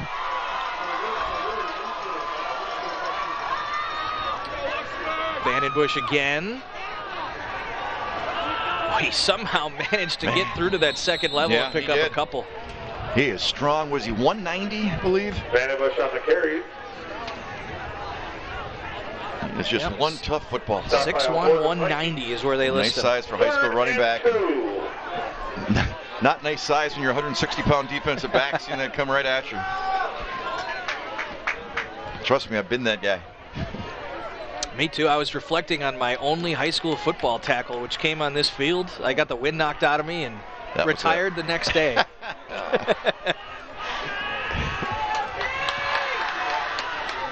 That is not a good feeling. Third and short. Vandenbush picks it up. About a 3-4 yard gain, enough to move the sticks. You know, another thing with these offenses, especially the Luxemburg-Casco offense, as nice as the weather's been up till now, you know some of those playoff games are just be played in horrific conditions where throwing the football is almost going to be eliminated. It's always been my favorite thing about football season, high school football season in particular. You start, it's so hot in the heat of August, and when you end in November, it's so cool. It is a different world you're playing in. But I've seen some phenomenal high school passing teams really, get handicapped because of November weather. 1st and 10. Depre's going to keep, and he's got nowhere. Taken down in the backfield. Caden DeGrave on the stop. Caden DeGrave, number 65. 6'1", 205, junior. Loss of 1. 2nd and 11. So Denmark has LC behind the sticks here. This is a good chance for them to get that stop they desperately need. They desperately need. It's with this amount of time now, it's desperately need. Nearly got him to jump again. Got him to jump. The ref said nope. He didn't come across the line. They'll give to Vandenbush. Bounces it outside. Isaac Vandenbush. 1st down and more. Wow. What a determined run. I'll tell you what, these running backs they've got in Luxemburg-Casco, we talked about the quarterback quite a bit, but these running backs, it's just like a three-headed monster, isn't it? Gets another start. 1st down. Vandenbush leading the way, and you got Depre carrying it from time to time. The jet sweeps to Ruthio and Ronsman. They've got a lot of weapons. They've got a lot of weapons. Timeout Denmark. LC on the move again, leading by 14. Down and Distance tonight is brought to you by Gandrid Chevrolet, Wisconsin's #1 selling Chevrolet dealership. Gandrid Chevrolet. 1st and 10, the Down and Distance coming out of the Denmark timeout. Boy, they were backed up. LC was 2nd and 11, and Isaac Vandenbush, just the great equalizer for the Spartans team. Busts off another big run to move the sticks, and he's been demoralizing Denmark all night. And the excitement coming up over the next couple of days now, though, the playoff matchups. It's always one of my favorite Saturdays of the year, seeing the brackets come out. This is Evan Dorner, who had that last touchdown run. In about 6. And I mean, that goes into the wee hours of the morning for the coaches and everybody. LC now inside the Gallagher's red zone. By the way, I'd like to thank folks here in Luxemburg-Casco for the great hospitality tonight. Wonderful bacon cheeseburgers. The fries were delicious. Crinkle cut, that's my favorite. It's very nice of them. And water in the press box, which is that's a necessity for me, especially on a cold night like this. Water. Water. Oh, gotta keep the throat, Okay. I've always heard it's not good for you, so I stay away from it. Really? Yeah. Huh. Never heard that one before. Dorner the carry again, picks up a couple. Yeah, this is going to be fun to see where people are seated, and for some teams, you never know what division they're going to be in. Yeah. I mean, that's always a big factor. 3rd and 2. Yeah, that's something that I don't think a lot of people realize, that the divisions aren't decided until the field is decided. Yeah, exactly. They'll take the top, 200 somebody like DePere and some of those schools who are, close to the bubble. 32 teams for all 7 divisions, and yet DePere has been ranked in Division 2 throughout the year, but could pop up to D1 depending who qualifies. Depre still got it. Shovel it forward. Fumble. They're ruling that incomplete. Oh, incomplete. Okay, yep.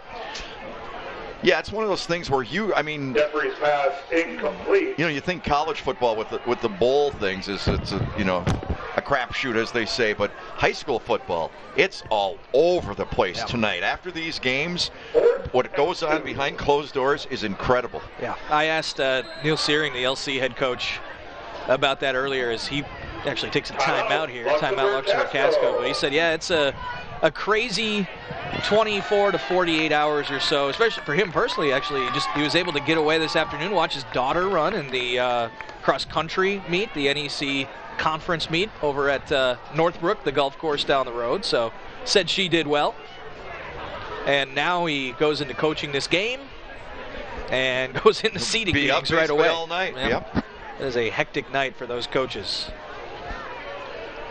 Hey, if you want to stay up to date with the latest high school football news, scores, and highlights, and head to the Sports Showdown page on our NBC26 website. That's NBC26.com/Sports Showdown, or just go to the website and click on the Sports Showdown tab right on the top of the homepage. We're constantly updating that with all of our high school football stories. We'll post the highlights and even full games. You'll be able to watch this full game starting tomorrow on that Sports Showdown page. Okay, I'm not the most technical savvy human being in America. I'm going to be honest with you. So somebody asked me if they would be able to be at the game and watch the game on their phone. Could they stream it that way? They could. Okay. It would be delayed, so you'd be seeing things about 45 seconds, 30 seconds after they actually happen. But yes, you could do that. Okay. They might have gotten a stop. And that was a 4th and 2. Game still not put to bed here. No, it's not. If they didn't get the first down here, I mean, Denmark will have a chance. I think they have to bring in the sticks.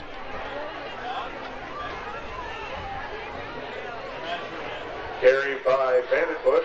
Official timeout for a measure. And they'll measure. Yep. So this is a big moment in the game here. Denmark needing this stop. Still down 2 scores, but this would obviously go a long way toward a potential Vikings comeback here with now less than 4.5 to play.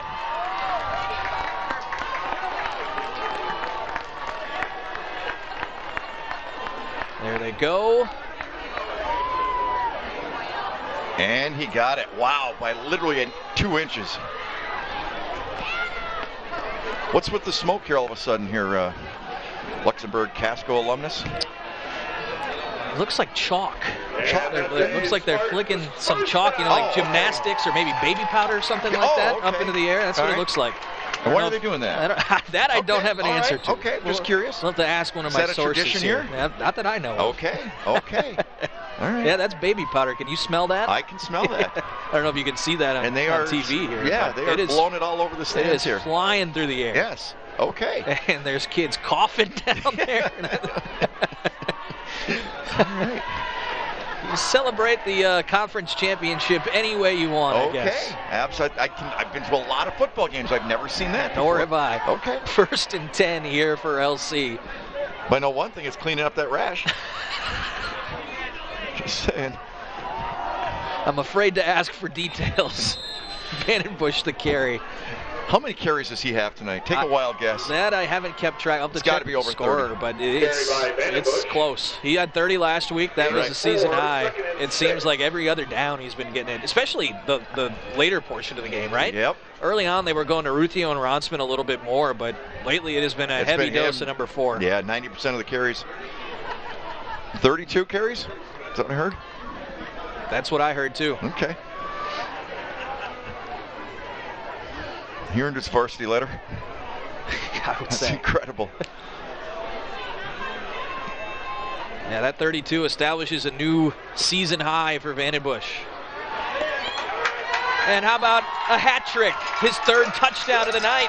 Luxemburg-Casco putting this one away. They're up 3 scores. Boy, he just popped out of nowhere for that one, didn't he? But this Denmark defense, they played their hearts out tonight, but they were just outmatched with some of the talent on this Luxemburg-Casco football team. I mean, they never stopped hitting, but can you imagine how worn down they must be going up against that 190-pounder 33 times? At this point, you're probably just hoping you're fresh for next Friday when the playoffs start. You're exactly right. I wouldn't be surprised if maybe we see the benches clear here for the final 303. I would. We'll keep it here as the teams get ready for another possession change. This one all but over with LC doubling up here, 42-21. Impressive football team. Just impressive the way they carry themselves out there. They hit hard, but they're not chippy, but they're running attack. And the court's led by that quarterback. I mean, he's one of those kids that he's just, you see him out there, he's savvy, he's strong. I'm so impressed with this team. I would be shocked if they didn't go deep into the playoffs. The thing I'll say about Depre, the quarterback, too, they trust him a lot. Right, There's a lot of those plays where they'll run the read option play, right, where he's got to make that split-second decision right after the ball is snapped. Do I hand it off? Do I keep it? And we saw early in the game, too, they'll change the play at the line, which is not something you see all that often at this level. Yep. I don't know how much control he has over that necessarily, but still your quarterback's got to get that call from the sideline, relay it at the line of scrimmage. It's an athletic bunch, tough athletic bunch they got here right now. Yeah, this will certainly here be talked about as one of the best teams in this program's history, undefeated regular season. You look at a guy like Isaac Vandenbush, who has 33 carries, 3 touchdowns tonight. He's going to go down as one of the best players in the history of this program. No question. No, and they've had some good ones. I go all the way back to the Jorgensen boys. Tim and Terry. Terry was my gym teacher in high school. Kickoff out of bounds. Great baseball players. Played at UW Ball placed at the Oshkosh. 35-yard line. First down. So Denmark will get this at the 35 after the kick went out of bounds. Now, Terry played in the minors for a while. He's got some action in the majors. Yep. Tim, a great player on some national championship teams at UWO. Is that why you went there, to carry on the LC legacy? That was not why. No? Okay. It was the radio TV film program that which caught my eye. is very impressive, I will say that. Big game tomorrow. They've got Whitewater tomorrow. UWO does. Always a big one. Miller to throw on 1st and 10, looking deep. There's nobody there. Dorner almost had a pick. It slipped off his left hand. Yeah, 3 defensive backs back there. That didn't have a chance, really. You're talking about UWO. They knocked off Northern Michigan, which is a scholarship Division II school. It is, yeah. That's pretty impressive. Year. Tough loss last week to La Crosse, but it's Evan Dahlke with the near interception there. A good program. I know Denmark has sent a couple players to Oshkosh over the last couple years. An elder Satori that's playing there right now. Oh, is there? Okay. I think this one could play there if he wanted to. I think he could have his pick of the D3 schools in the state. Yep. Logan Dell flying in for the sack. Well, Denmark, I give them credit, though. They're not tossing in the towel. They're still going back to pass. And Luxemburg-Casco's just sending the house. 3rd and 16 coming up. Logan Dell, 6'3", 200 pounds. It's tough for a quarterback when you got somebody like that in your face. Player who was hurt for a little bit earlier this year. They got him back. He's making contributions on both sides of the ball. He's the player they took that deep shot to right out of the gates. Absolutely. First time we've seen this split back formation tonight. Miller nearly intercepted, and that'll bring up 4th and long. Intended for Osak, broken up by John Larson. So, again, we're talking about the playoffs. I like the way they do it now. When they started the regular season that week earlier, I like that. Then at least you've got, at least you assume you're going to have some nice weather for the first couple of rounds. I agree. After that, who knows? It's November in Wisconsin. Yeah, I remember a game a few years back when I was working in Wausau. I was at DC Everest, and they've got a nice turf field out there, but there was just ice everywhere. Yeah. It was one of those games. Yeah. And that can't be fun to get tackled onto a shard of ice. No, I agree. But I think it's great starting the season when they do. And I know some people say, well, it's not traditional as far as with the kids not being back in school yet and everything, but I don't see any negatives with it. It's work. They still get good turnouts for those early season games as well. Absolutely they do. No question about it. Definitely you can sense the school spirit building up as the season goes along, as you expect it to, but it rarely disappoints when you got those early season games. And coming up after the game here, you can keep it tuned to My 32 for My News at 9. The NBC 26 news team takes an in-depth look at the day's news along with the positive things going on in our community. That's My News at 9 every weeknight on TV 32. Are you enjoying your gig as sports director? Love it. Good. It's a dream job, man. Yeah, I'll bet. Good for you. I wouldn't mind doing a few more of these with you. Oh, these are fun. This is so much fun. Nothing like a Friday night at a high school football stadium. Nothing like it. Bleachers are shaking again on a 4th and 16. Miller fires. His receiver hit the ground there. Looked like he wanted to go to Conkle, who slipped. Yep. And that should do it. As they'll turn it over on downs. LC already up 3, takes over with 2:03 to go. Well, again, heading towards the playoffs now. We have some teams around here that are going to be so fun to watch. I mean, just making the playoffs isn't enough for some of these teams now. Now they're talking about deep. Now they're talking about getting into mid-November. And this is a Luxemburg-Casco team that I went back through the playoff history. They've never won more than 2 playoff games in a season. And they certainly have a chance to eclipse that this year. You bet. They certainly do. We've seen some good football teams this year. Denmark headed there as well, of course. They'll be 7-2 to finish the season. The Vikings, with 3 state runner-up finishes on their ledger, they'll likely be Division 4. LC will likely be Division 3. So as long as that holds, no chance of a playoff rematch. Right.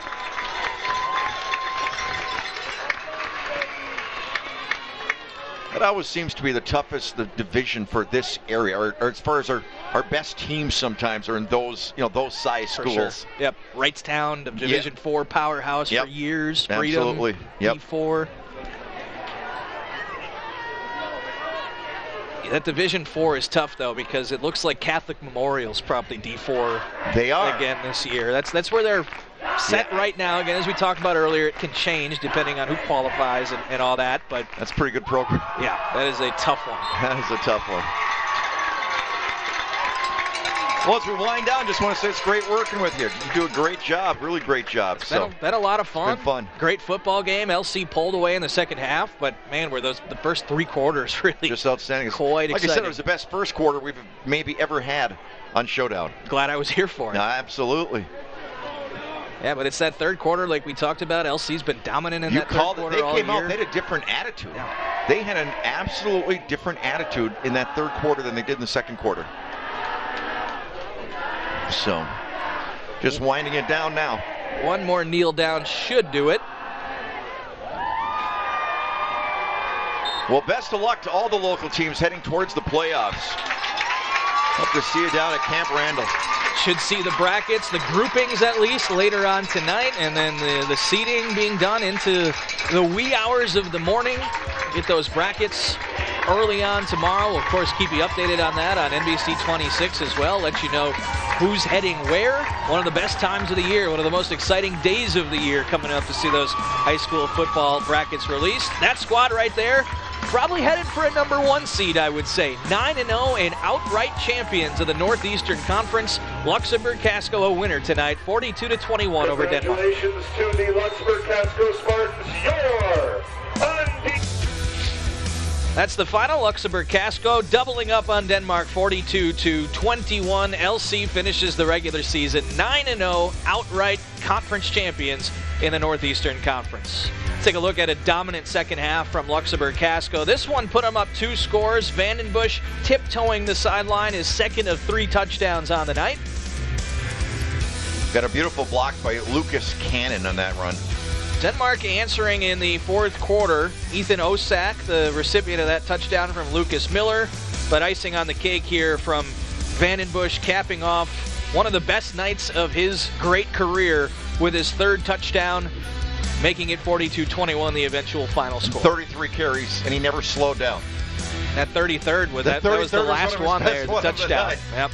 He got better. Not only did he not slow down, he got better as the game went along. You were correct about that third quarter. They got better during that third quarter. Yep, that's the mark of a good running back right there. Stronger as they go. Coach Neil Searing talking his guys up after a big win. They finished the regular year 9-0 after a 7-1 season last year in that COVID-shortened, unusual year. Searing off to a terrific start as head coach, 16-1 now since taking over. That's incredible. Before last season. Hey, next week, Ted will be back. Looking forward to that. Well, I had a blast filling in, but always enjoy hearing Mr. Stefaniak on the call. You guys still don't know where you're going because, of course, we've got to wait for those playoff brackets. Yep, like you said, it's one of the most fun nights. This and the NCAA College Basketball Tournament bracket coming Sunday. Those are 2 of the most fun days sports-wise. when there's no sports happening, basically. You know what I mean? You just gave me a great idea. We need a Sports Showdown selection show now. I think we do. I think we absolutely do. We'll see if we can get that in the works. All right. Great working with you. You too as well, John. It's been a blast for our entire crew tonight. Our director, Kyle Spolstra, my color commentator, John Mino. I'm Brandon Kinnard signing off from Luxembourg after a 42-21 Luxemburg-Casco win over Denmark.